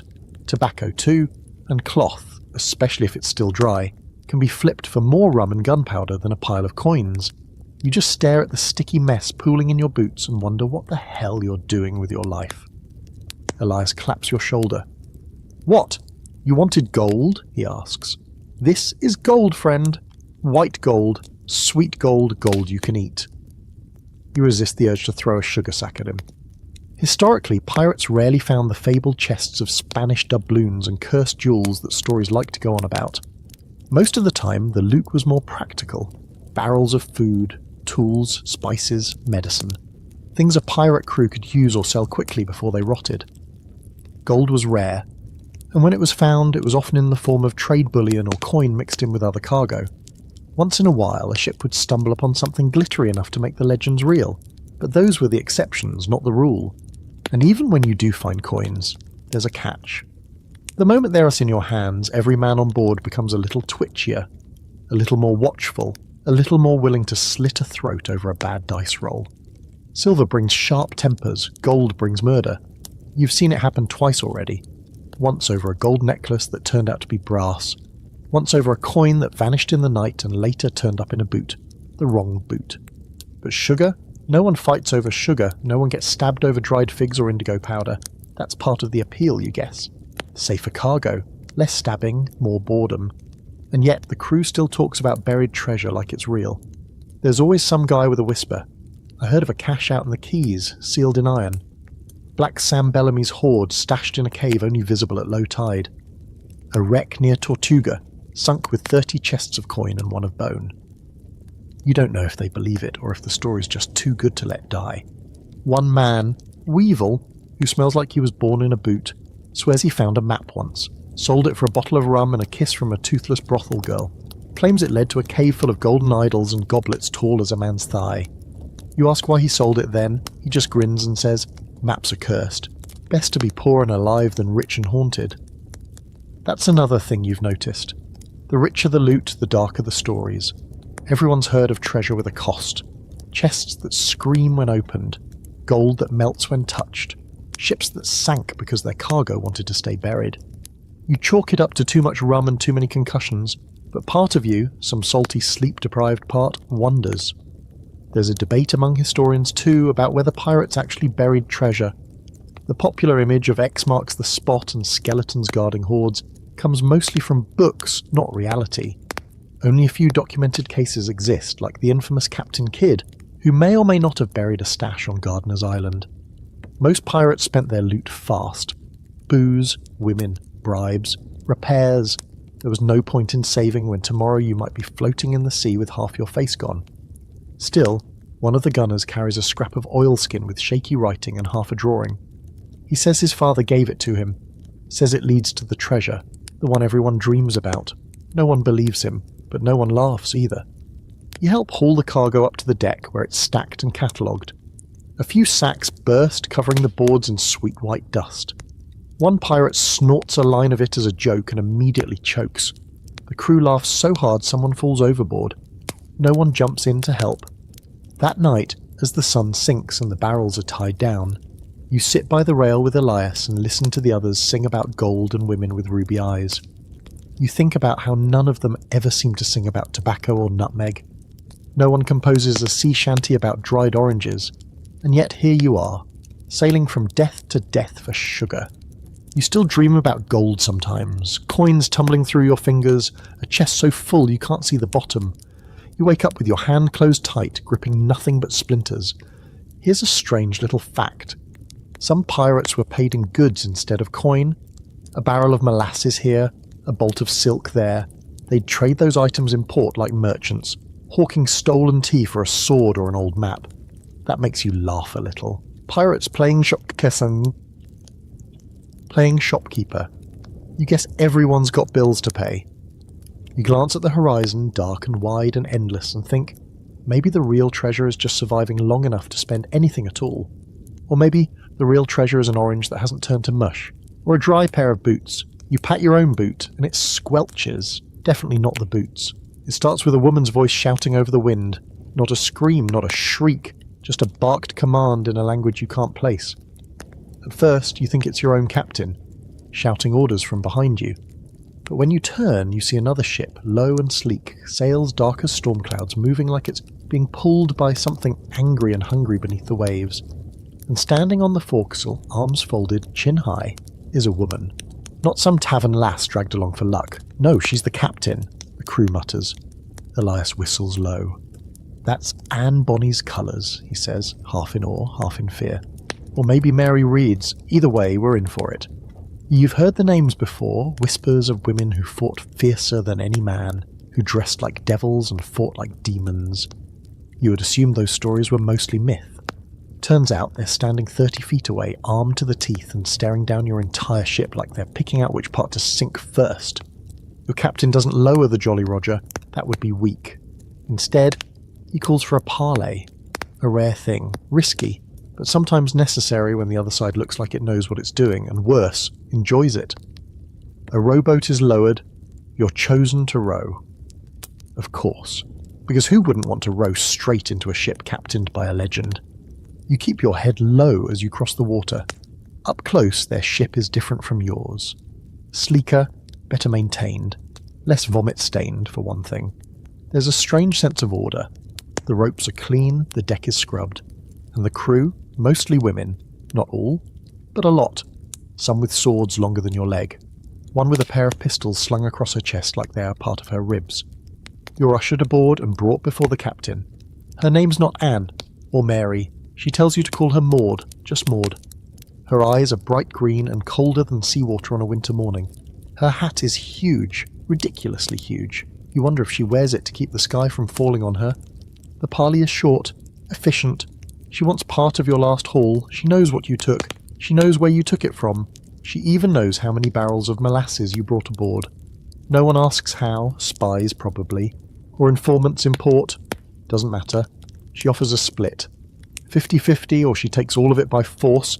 Your captain wisely accepts.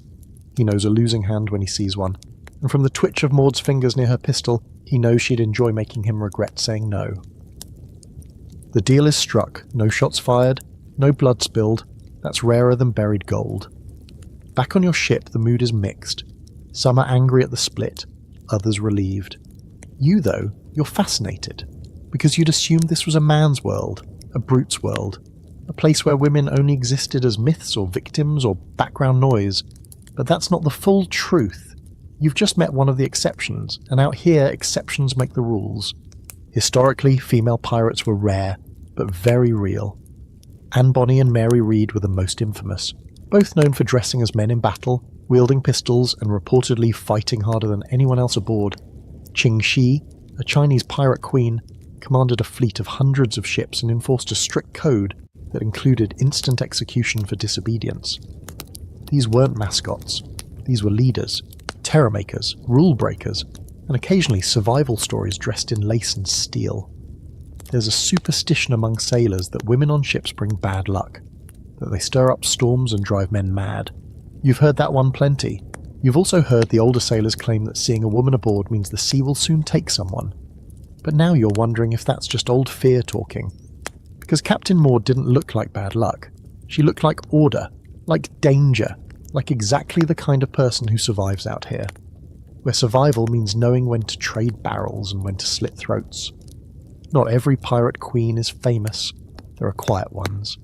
The cook's assistant on your ship, Mira, is said to have slit a Navy officer's throat during a boarding party and tossed his body into the sea with no one noticing. She rarely speaks, but everyone makes sure to be polite when she sharpens her knives. Then there's the oddballs, the musician with a third nipple who claims it's a lucky charm from a mermaid. The old man who believes his beard is haunted by the spirit of his dead wife. The carpenter who swears he once kissed Davy Jones and now can't eat shellfish without crying. These people aren't captains, but they're part of the fabric of pirate life. Fringe characters, living legends. They keep things interesting and terrifying. One of them, Jasper the Mad, has a tattoo of a woman riding a shark on his back. He says it's Ching Shi, or his mother. He's not sure. Either way, he talks to her every morning before breakfast. You used to think he was insane. Now you're not so sure. There's an open debate among historians about how much power women really had in pirate society. Some argue they were rare exceptions, tolerated only because of extraordinary skill or force of personality. Others suggest that pirate life, being outside the bounds of traditional society, allowed for more freedom, gender included. A floating meritocracy where the only thing that mattered was what you could do with a blade and a bottle. You ask Elias what he thinks, he shrugs. Doesn't matter, he says. Anyone who can sail, fight and not get killed is fine by me.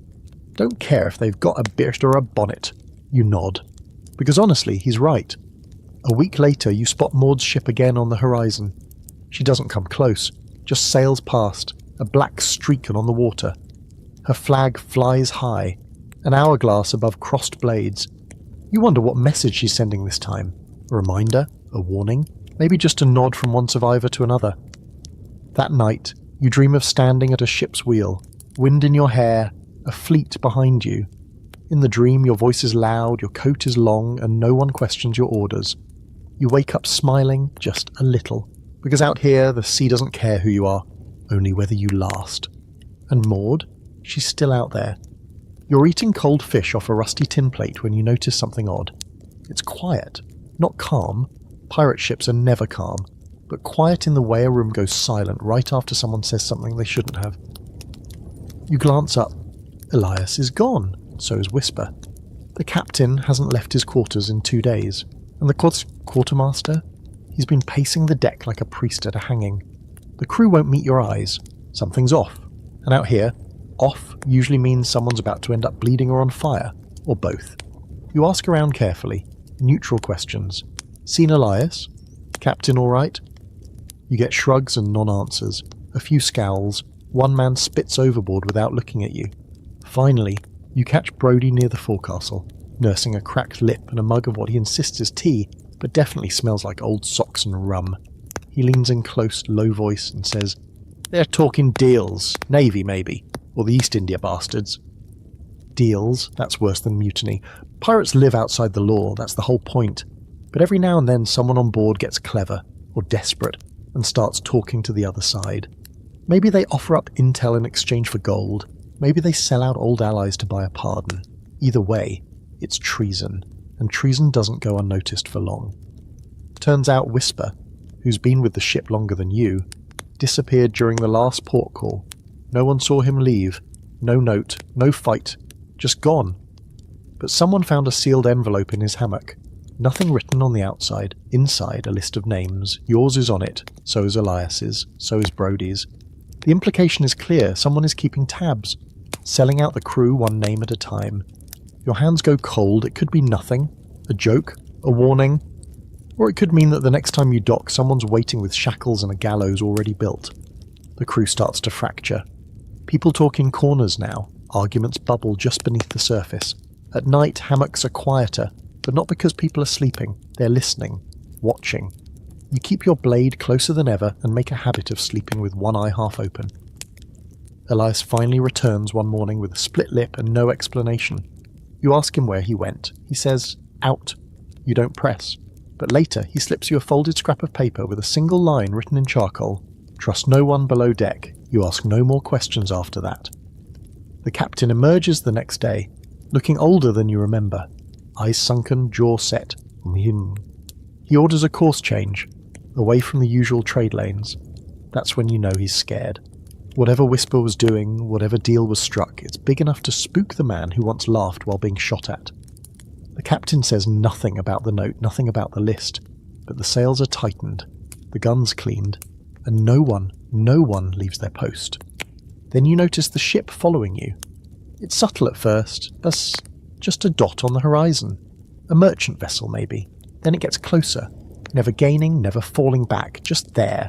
You sail left, it follows. You slow down, it slows too, always out of cannon range, always watching. Some say it's a Navy spy ship, others say it's another pirate crew that knows about the list. A few whisper that it's Whisper himself, captaining a ghost ship with a hold full of your names and a crew of informants. That night someone sets fire to the water barrels. That's when things truly fall apart. Fire on a ship is nightmare fuel. Even a small flame can become a floating funeral in minutes. Luckily, it's caught early. The flames are stomped out, but the barrels? Gone. Cracked, smoking, leaking into the planks. You'll survive maybe 3 days without fresh water. The captain demands names. No one answers, so he chooses one. A man named France, too slow to deny it. Too drunk to fake innocence. He's tied to the mast. Accused of sabotage. He cries. Begs. Says he knows nothing. It doesn't matter. He's not punished. He's executed. You watch the crew swing from paranoia to relief to guilt in under a minute. Here's a fringe fact for you. Some pirate crews employed informants on purpose. Ships needed eyes and ears, especially on long hauls when tempers flared. The informant wasn't always punished. They were often protected, if they served the right master. Loyalty wasn't about morals, it was about survival. There's scholarly debate about whether pirates truly had organised spy networks among themselves, or whether betrayal was just part of the job description. Some records suggest pirates worked with local officials to tip off approaching Navy patrols. Others paint pirates as chaotic, isolated bands with no interest in long games. Your ship feels like both at once, wild and calculated, loyal and suspicious, a floating contradiction. You begin to suspect everyone, even Elias, even Brody. You trust no one with your food, your weapons, your secrets. You carve a little mark into the wall beside your hammock each morning, a tally of how many days you've stayed off the list. So far you're up to 4, then someone scratches a mark through your 3rd tally. Just one clean line. The next morning a new sailor is missing, no splash was heard, no note was left. His hammock hangs empty, swinging gently, as if someone climbed out and never came back. The sea looks calm, but you know better. The ship behind you is gone now, vanished sometime during the night. Maybe they turned back, maybe they were never real to begin with. But the damage is done, no one trusts anyone. And in a place like this, that's a kind of slow poison you can't bleed out. You sit on the deck, sleepless, sword in your lap, watching the waves for signs of movement. Elias joins you but doesn't speak. The silence between you is the only language that makes sense now. Behind you, someone coughs in the dark, someone else mutters about seeing a light on the water. You grip your blade tighter. You don't know who sold out the crew, you don't know who'll be next. But one thing is certain, this ship is sinking from the inside. The first cannonball comes without warning, no flag, no distant shout, no glimpse of sails, just a thunderclap of sound, a column of water erupting 10 feet off the port bow, and then a voice, your voice screaming, naval ship. Before your brain even catches up, the deck erupts into chaos. Men scramble, orders are barked, ropes are hauled and tied without thinking. You've drilled for this, you've feared this. But drills aren't battle, and nothing about this feels like practice. You see it now, slicing through the morning fog like a blade. A white-sailed warship, the flag of a king snapping above its deck. It's bigger than you, taller, heavier. You can practically hear the polished brass and starch in its sails, and it's coming for you like it knows your name. This is the worst case scenario. Not just because they outgun you, but because they hate you. The Navy doesn't see pirates as criminals, they see you as a disease, something to be eradicated. You've burned their ships, stolen their goods, humiliated their officers. This isn't about justice, it's about revenge. The captain bellows for speed. You and Elias scramble to the rigging, hands roar as you haul sail. The ship groans as it leans into the wind, like even the planks know what's coming. Another cannon fires, this one closer. The splash coats you in sea spray. You don't look back. Looking back wastes time. Looking back gets you dead. But no matter how fast you move, the Navy is faster. Their hull cuts the water clean. Their gunners fire in organised rhythm. Boom, boom, boom. A deadly heartbeat. One shot grazes the stern, sending wood shrapnel flying.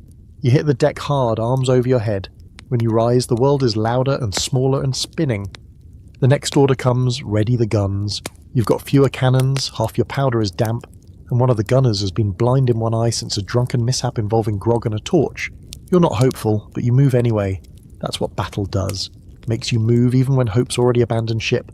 The first pirate shot misses. The second hits. A lucky strike, one of the enemy's sails tears, flapping like a wounded bird.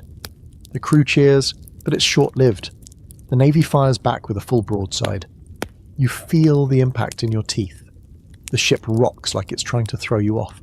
A chunk of railing explodes. Someone screams. You see Elias go down. You crawl to him, heart in your throat. But it's just a graze. His arm is bleeding, but he's breathing. You drag him behind a barrel as another volley shrieks overhead. Historically, Navy ships had advantages pirates couldn't match. Better weapons, more men, sturdier hulls.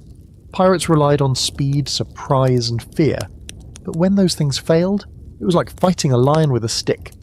Especially in later years, as piracy became more of a hunted practice and less of a tolerated nuisance, governments poured resources into chasing and exterminating crews like yours, and some naval officers made it personal.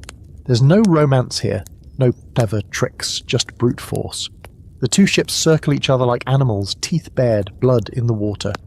Your captain tries to outmaneuver them using every trick he knows, sudden turns, faked retreats, surprise broadsides. But they are not fooled. They've seen it all before. They answer every trick with a wall of iron and fire. And then they close the gap. Grappling hooks fly. The worst kind of fight begins, the boarding. The enemy swarms your deck, uniforms stained with smoke, sabres raised.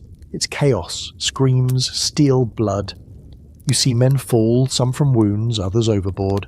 You find yourself locked in combat with a man twice your size and only win because he trips on a loose plank and you stab him through the gut as he falls. You don't feel heroic. You feel sick. Elias is fighting near the foremast, his face twisted, his shirt soaked in blood. Not all his, maybe not even mostly his. He's still on his feet. So are you. That's what counts. You don't know how long the fight lasts. 10 minutes? An hour? Time breaks apart in battle. What you do know is the tide turns, just barely. The Navy captain is wounded. His men falter. Your quartermaster roars like a beast and leads a countercharge that pushes them back across the gangplank. One pirate drops a torch on their deck before they retreat. Fire leaps up fast. Someone screams to cut the ropes. And just like that, it's over. The Navy ship limps away, burning slowly, smoke curling like ink across the sea. Your ship is battered, torn, bleeding from the seams. You've lost 4 men, 2 more are dying. The deck looks like a butcher's table. You sit down hard back against the mast. Blood on your face, your fingers twitching like they've forgotten they're attached. Elias drops beside you. His arm is bound with a strip of someone's shirt. He doesn't speak. Neither do you. And here's the eerie part. After the Navy flees, the sea goes completely quiet. No wind, no gulls, just the crackle of burned wood and the groans of the wounded. It feels wrong, like the ocean is waiting to see what you'll do next. Here's a fringe fact. Some pirates believe the Navy used spies to mark ships with cursed symbols before an attack. Tiny knots of red thread tied into the rigging, ashes smeared across the mast. You think that's nonsense, until you see a red stain near the helm that wasn't there yesterday. There's scholarly debate about just how effective pirate resistance was against Navy forces. Some argue pirates avoided conflict whenever possible, knowing they were outgunned. Others claim successful pirate crews often defeated Navy ships through cunning and speed. Today your crew won. Barely. But the cost? It shows on every face. That night, a silence falls over the ship. No songs, no games, no toasts. Just the sound of repairs and shallow breathing. You lie in your hammock, every bruise pulsing like a drumbeat, your hands still coated in blood. Some of it's yours, some of it isn't. You should feel proud, but all you feel is numb. And somewhere out there you know another ship is coming. Bigger, better, meaner. Cause the Navy never forgets. They catch you while you're sleeping, not during battle, not during a storm or raid, just a quiet, still night when the sails are full and the sea is flat as polished glass. You'd almost started to believe the worst was behind you. You were wrong. It starts with a whistle. Not a shout, not a bang, just a whistle, low and slow. Then the sound of boots on the deck, too many to count. By the time you're fully awake, your wrists are bound and there's a sword tip hovering near your throat. The man holding it has that clean, stiff look only Navy officers seem to pull off, like someone ironed him into his uniform. Behind him, more soldiers swarm the ship, weapons drawn, expressions stone cold, no fight, no warning, just capture. You're dragged up onto the deck where the rest of the crew's already assembled, lined up, tied and silent. Elias is there, kneeling with blood on his temple. The captain stands in the middle, arms behind his back, jaw clenched, eyes locked on the officer like he's memorizing every wrinkle in the man's smug, pale face. A trap. Of course it was. Whisper. The list. The ship that trailed you for days. This wasn't a random patrol, it was a plan. You feel stupid for not seeing it sooner, angry at yourself and terrified. They make you kneel. The officer reads a proclamation in a bored nasal voice, something about piracy, treason, theft of crown property, disturbing the peace of civilized waters. You catch the words to be tried and hanged in accordance with His Majesty's law. The crew listens in stunned silence. One man starts sobbing, another laughs long and hollow. You just stare at the deck and try not to throw up. Pirates didn't always die in battle. Capture was common. Navy ships could outrun you, outgun you, and sometimes outsmart you. When they took you alive, it wasn't for mercy. It was for the theatre. Public trials, public hangings, a reminder to everyone watching that the crown had teeth, and they knew how to use them. You're loaded into a navy brig the size of a merchant's outhouse and twice as filthy. They cram you in with 10 other men shoulder to shoulder, ankles chained, air thick with sweat and piss. It's dark. No windows, no airflow, just the occasional creak of the hull and the stink of fear. The next few days pass like molasses. Time slows, then stops, then starts crawling backward. You sleep in bursts, hunched over your knees. You eat hard tack that tastes like sawdust and iron. You drink water from a wooden cup with someone else's teeth marks on it. You try to speak to Elias, but they've separated you. Everyone looks the same in the dark, tired, bruised, haunted. There's a rumour spreading, the Navy's taking you to Port Royal, the big one, gallows tall enough to be seen from the sea. They like to hang pirates in batches there. Makes for better crowds. You hear someone say they once hanged 6 men in a row and left the bodies up for days. Someone else says they dipped them in tar first. Keeps the birds away. You ask the man beside you how long the trip will take. He just mutters, "Too long for the lucky ones, not long enough for the rest." You try to remember every step that led here. Press-ganged onto a ship, flogged for nothing, starved, betrayed. And somewhere in there, you became something worse. A pirate, a thing to be caught, tried, displayed like a butcher's prize. You think of the townsfolk who will come to watch. Parents holding up their kids to get a better view of your neck snapping like dry wood. You think of Elias, of Brody, of the boy who was flogged for stealing a ring. You wonder how many of them will make it to the trial. You wonder if you even want to. Here's a strange little fact. Some pirates, when captured, confessed to crimes they hadn't committed, just to sound more impressive. They wanted to go down in history, be remembered as legends instead of losers. Others begged, pleaded, wept for mercy, swore they were just passengers, forced aboard. Some even were passengers. Didn't matter. If you were caught on a pirate ship, you were guilty by proximity. One night a guard stops at your cell and mutters, "You've got a visitor." You're hauled to a tiny room where a man in powdered wig and ink-stained fingers waits with a stack of papers. He's a scribe, wants your statement, your confession. He's offering a deal, sort of, cooperate, name names, and maybe, just maybe, you get a stay of execution, maybe even a pardon. You stare at him for a long moment, then you smile and ask, "You got any oranges?" He does not find that funny. There's scholarly debate about how many pirates actually went to trial and how many were just executed on the spot. Some sources say trials were mostly for show, foregone conclusions with scripted outcomes. Others suggest some pirates were granted clemency if they turned informer or agreed to hunt other pirates. You don't know which version is true, you're not sure it matters anymore. The ship rocks hard one night, bad weather maybe. A few guards stumble, one drops a ring of keys near your cell, and for one impossible second the world holds its breath. But no one moves, not you, not the others. You're all too tired, too broken. Even freedom doesn't look like salvation anymore. Just a longer delay. You spend the rest of the night staring at the ceiling, which is just black wood and dripping condensation. Every creak sounds like a noose tightening. Every splash sounds like a final breath. The next morning you see land, and beyond it, the gallows. The docks of Port Royal smell like brine and rot and something faintly metallic. Maybe blood. Maybe just the iron chains locked around your wrists. You're marched off the ship with the rest of the captured crew, single file. boots dragging, manacles clinking in rhythm like some perverse sea shanty. The townspeople are already lining the streets. Some spit, some stare. A few actually cheer. You can't tell which is worse. Port Royal was once the most wicked place in the New World, a pirate haven, a paradise of sin and rum and poorly made decisions. But now, it's the Crown's gleaming example of order.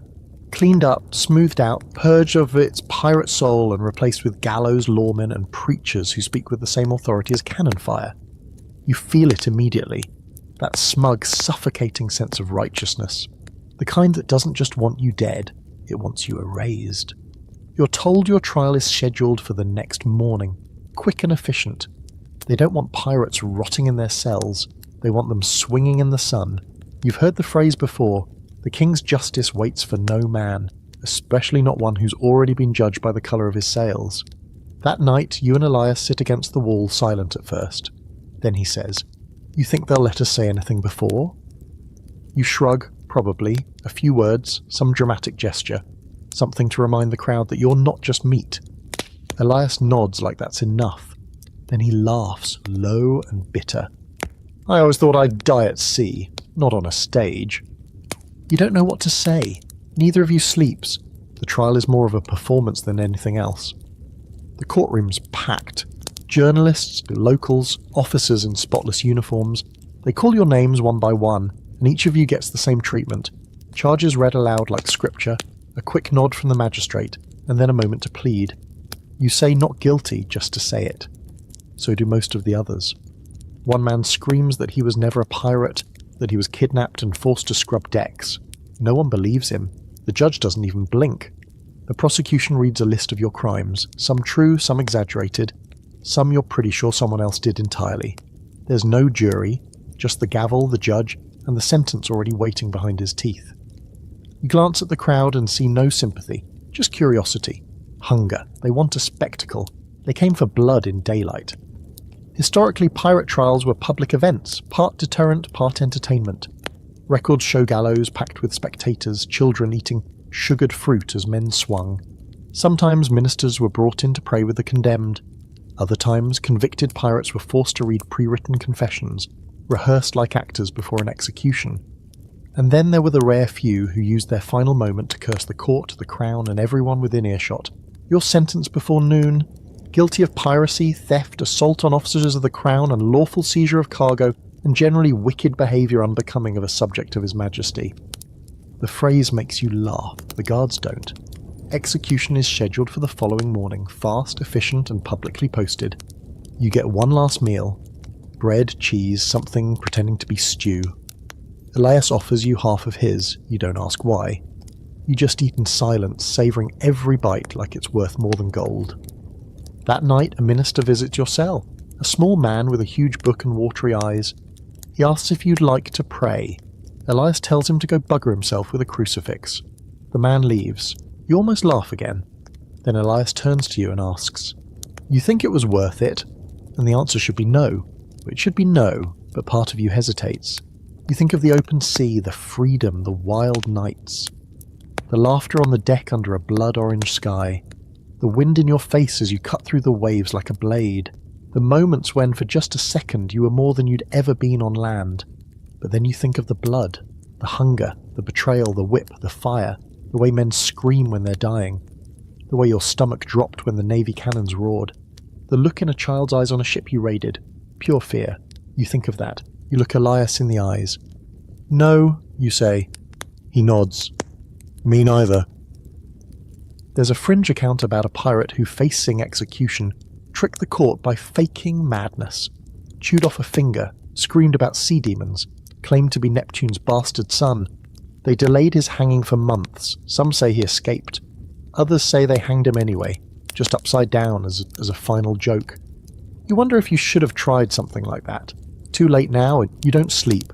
Not because you're scared, though you are, but because you want to remember every second. You watch the moon drift through the bars. You listen to the wind. You count every breath like it matters. In the morning they come with chains. They march you to the gallows in a line. People cheer. Some boo. One woman throws a flower. You step onto the platform, and the rope is heavy around your neck. Scratchy. Smells like damp rope and smoke. They ask if you want to speak. You look out at the crowd, you see children, sailors, officers, a man picking his teeth with a knife. You take a breath and say, "I was a fool, but I was free more than any of you here." Then you spit. The executioner doesn't wait. The trapdoor opens, you don't die, or maybe you do for a second. It's hard to say. One moment, there's rope around your throat, the crowd holding its collective breath, and the executioner's hand twitching toward the lever like a man just dying to do his job. The next, chaos. The kind that doesn't start with a shout or a gunshot, but with a scream from the gallows crowd that turns into a wave of voices, all shouting at once. Then comes the blast. Boom! Louder than any cannon you've ever heard. The gallows rocks. Dust fills the air. Something falls. Someone's yelling, "Fire!" And another voice is screaming, "Ambush!" Your eyes sting from the smoke. The rope loosens but doesn't fall. You're coughing, dizzy, still dangling, but your boots find a broken board. Just enough leverage to stay conscious. Then hands, familiar ones, grab your legs, cut the rope, drag you backward through the confusion. It's Elias. Blood running down one side of his face, shirt torn, eyes wild. "Come on," he yells, like you've just been asked to take a casual stroll and not flee your own execution. Around you, chaos blooms like rotten roses. The crowd is scattered, some running, some looting the corpses already down. A portion of the gallows has collapsed, probably the result of that first blast. Where there was once a stage, there's now shattered timber and twisted rope. You see a body still swinging from a half-broken beam. Not moving, not lucky. You don't know how it happened. You don't stop to ask. Elias is pulling you through smoke and panic, and the guards are trying to regroup, but they can't see 5 feet ahead through the choking grey. Somewhere a pistol cracks. A musket answers, then a second explosion, smaller this time, but closer. Pirates. They came back. Or some of them, at least. Later, someone will claim it was Maud and her crew slipping into port under the cover of night. Another will swear it was a local smuggler ring bribed to raise hell as a distraction. One drunk, ranting wildly in a tavern 2 weeks later, will say the devil himself came up through the ground and tore the gallows down. You'll never know for sure. What matters is that you're running, bleeding, barely breathing, and somehow being free. Elias drags you down alleyways you barely remember seeing on the way into town. You leap over barrels, duck through fences, push through stunned bystanders who drop baskets and curses in equal measure. A horse rears and bolts.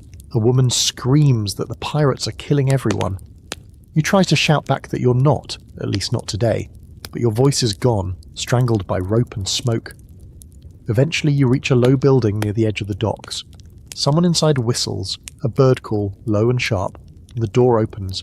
You tumble inside and collapse. You think you might pass out. Elias slaps your face lightly. "No dying," he mutters. "Not yet." Inside, there are others.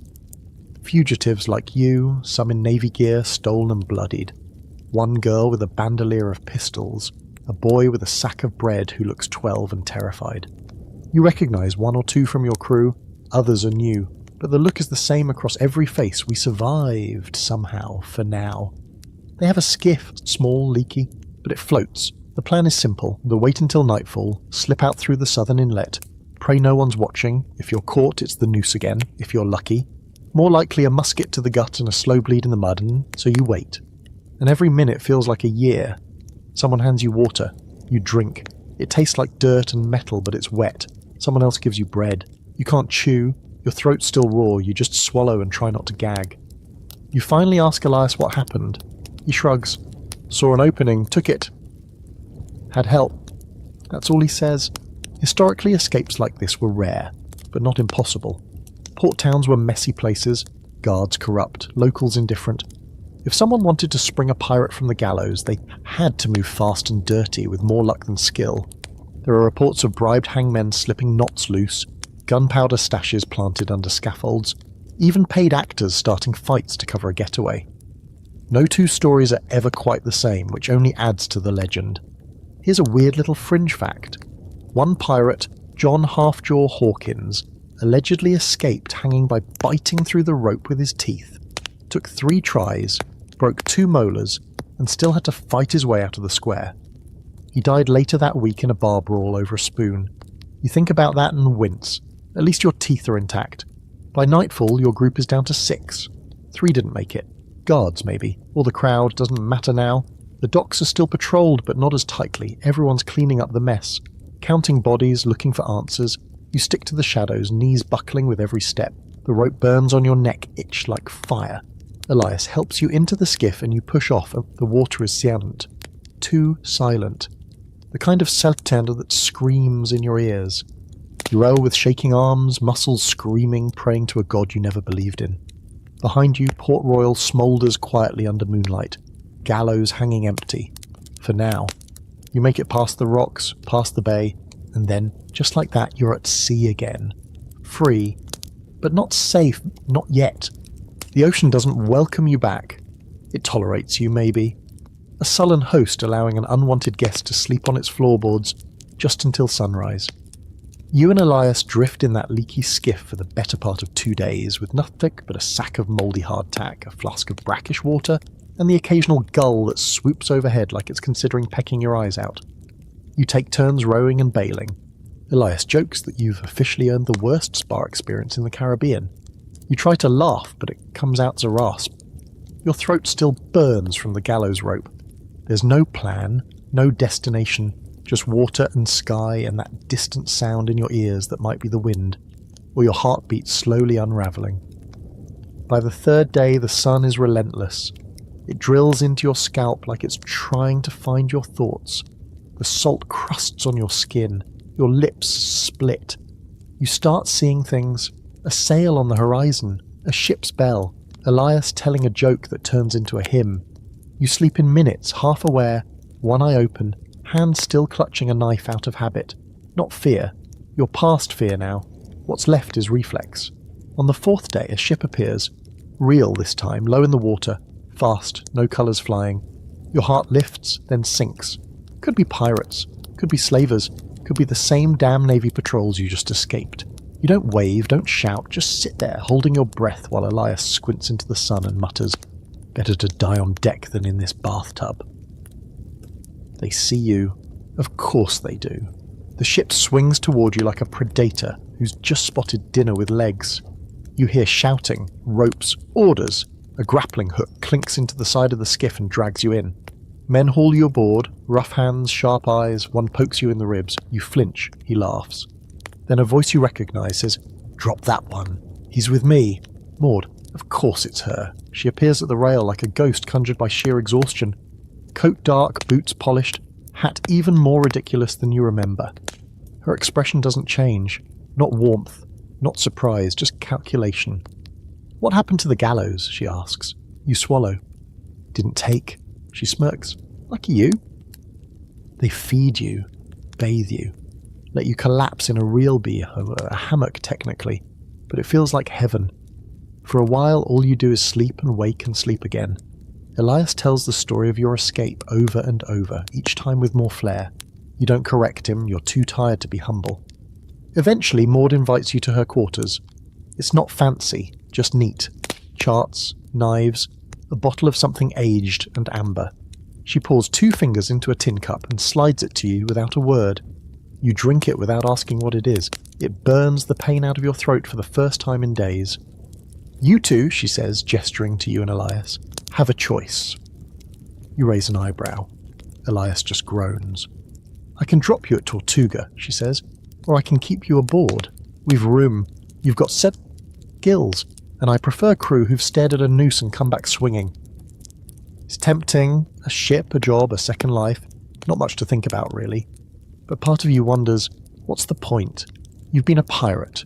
You've starved, have fought, bled, killed, wept. You have seen men gutted for lies and hanged for truths. You've buried friends, betrayed strangers. You've lived a life most people fear in stories, and you barely lived through it. Do you go back? Do you start over? Or do you stop? That night you sit on the deck alone, the sea stretched out like a road you can't decide to walk down again. The moon is full, the air cool. Behind you, Maud's crew sings quietly, not drunk, not wild, just there, steady, alive. Elias sits beside you. He smells like salt and rum and whatever bruised herbs they use as soap on this boat. "So," he says, "what do we do now?" You shrug. The same thing we've always done. He laughs. "Which is what exactly?" and you say, "Keep not dying," that gets a real laugh. A tired one, but real. Historically, some pirates did get second chances, pardons, new ships, new names. Some returned to sea, some retired quietly. Others couldn't stay away and died trying to relive their old glories. The cycle never really ended. It just moved forward. There's a fringe story about a pirate who faked his death at Port Royal, married a widow in Barbados, and spent the rest of his life baking bread. Another tale tells of a woman captain who sailed under a new name for 20 more years before vanishing with her entire crew into a fog. Legends, half-truths, you wonder which version you're stepping into now. Maud lets you stay. No ceremony, no welcome speech. Just a new hammock, a fresh blade and a nod. That's how it works. You're part of the ship now again, but you're not the same. And the sea, as always, is watching. You start calling it the quiet life, but only in your head, and only with the sort of bitter sarcasm that comes from surviving things that should have killed you twice over. Life aboard Maud's ship isn't easy, but it's a long way from the chaos of your last crew. There's no whip crack echoing off the mast, no gambling brawls that end in blood, no stench of rot beneath the deck. Maud runs a tight ship built on rules and respect, and you almost don't know what to do with that. Almost. Your new job is maintenance, ropes, sails, wood patches, things you can do quietly away from most people. Elias is still there, of course, now the ship's unofficial quartermaster, though he insists his real job is supervising rum allocation and moral support. The crew likes him. They're wary of you at first. You're the ghost who escaped the noose. You're the one who saw the inside of a navy gallows and walked away. That makes people nervous. Superstitious. Curious. Eventually the stares fade, replaced by something else. Nods. Jokes. Half-shared meals. It's not trust, not yet, but it's close. Weeks pass, then months. You raid a few ships, nothing big. Maud prefers targets with minimal resistance, small merchant sloops, privateers who get too bold. Her goal isn't gold, it's survival. Food, powder, medicine. She avoids navy patrols, cuts deals in hidden coves, trades with locals who don't care what flag you fly as long as you pay. It's less adventure and more logistics. Still, it keeps you afloat. And alive. One night you dock in a tiny port on an unmarked island, just huts, a dock, and a man who sells rum by the barrel.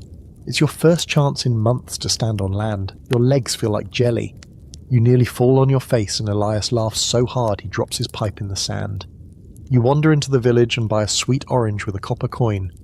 You eat it slowly, sitting on a crate, juice dripping down your chin. It's the best thing you've ever tasted. Historically, most pirates didn't die in battle. They died from disease, starvation, infection. Even successful crews often met their end from a scratch that went septic or a rat bite that turned feverish. You think of all the ways you could have died. Famine, hanging, drowning, fire, gunshot, betrayal. You wonder how many more are waiting. Maud calls a meeting on deck that night. A vote. She's got word of a potential prize, a treasure ship out of Havana, heavy with silver, bound for the Spanish Main. Big risk, big reward 'em. Everyone gets a say. You vote yes, not because you care about the silver, but because part of you wants to feel alive again. To remember what it was like to grip a blade with purpose. The raid is brutal. The ship is guarded. Not by soldiers, but mercenaries, hardened men with cruel smiles and no fear. You take one down by tackling him into the hold, the two of you rolling through gunpowder barrels and broken crates. You don't remember the killing blow, just blood, screaming, and then silence. In the end, you win. Barely. You take the ship, you get the silver. But you lose 4 men. One of them is Elias. Shot through the gut while covering your retreat. You drag him to the deck, screaming for help, but you know. He looks up at you, eyes wide, and says, "You still owe me for that orange." Then he dies. No final speech, no last breath sighing through poetic lips. Just that, and gone. You bury him at sea with the others. Maud says a few words. You say nothing. You can't. Your throat is closed, your eyes are dry, and everything inside you feels like it's caving in. That night, you sit at the bow with Elias's pipe in your hand. It doesn't light anymore. You keep it anyway. There's an old belief that if you die at sea, your soul stays with the ship. You're not sure if it's true, but you swear you hear his laugh sometimes when the wind's just right. Here's a final strange fact. One pirate captain, after losing his entire crew in a storm, sailed alone for 2 years talking to ghosts. People called him mad, but they also say he never lost another battle after that. Sometimes madness is just grief wearing a different coat. You stay aboard Maud's ship for another year. You get stronger, quieter, more respected. One day, she asks if you want your own command, a sloop of your own, crew, compass, Horayad. Freedom. You say no, not because you're afraid, but because you finally learned that freedom isn't found at the helm of a ship. It's found in surviving long enough to choose what happens next. Eventually, you dock at an island far from any navy patrol, far from ports that whisper your name. You disembark. Maud watches without question. She nods once and says, "Don't die stupid. You promise you'll try. You live in a hut near the water now. You fix boats, tell stories, eat fruit. Sometimes someone asks about the rope scar on your neck. You just say, 'It's from when I tried to kiss a navy girl.' That usually gets a laugh. At night you walk the beach. The sea calls, like always, but this time you don't answer. You've had your fill. And that, dear friends, is the story of your horrible, cursed, sweaty, sea-sickened, blade-scarred life as a pirate.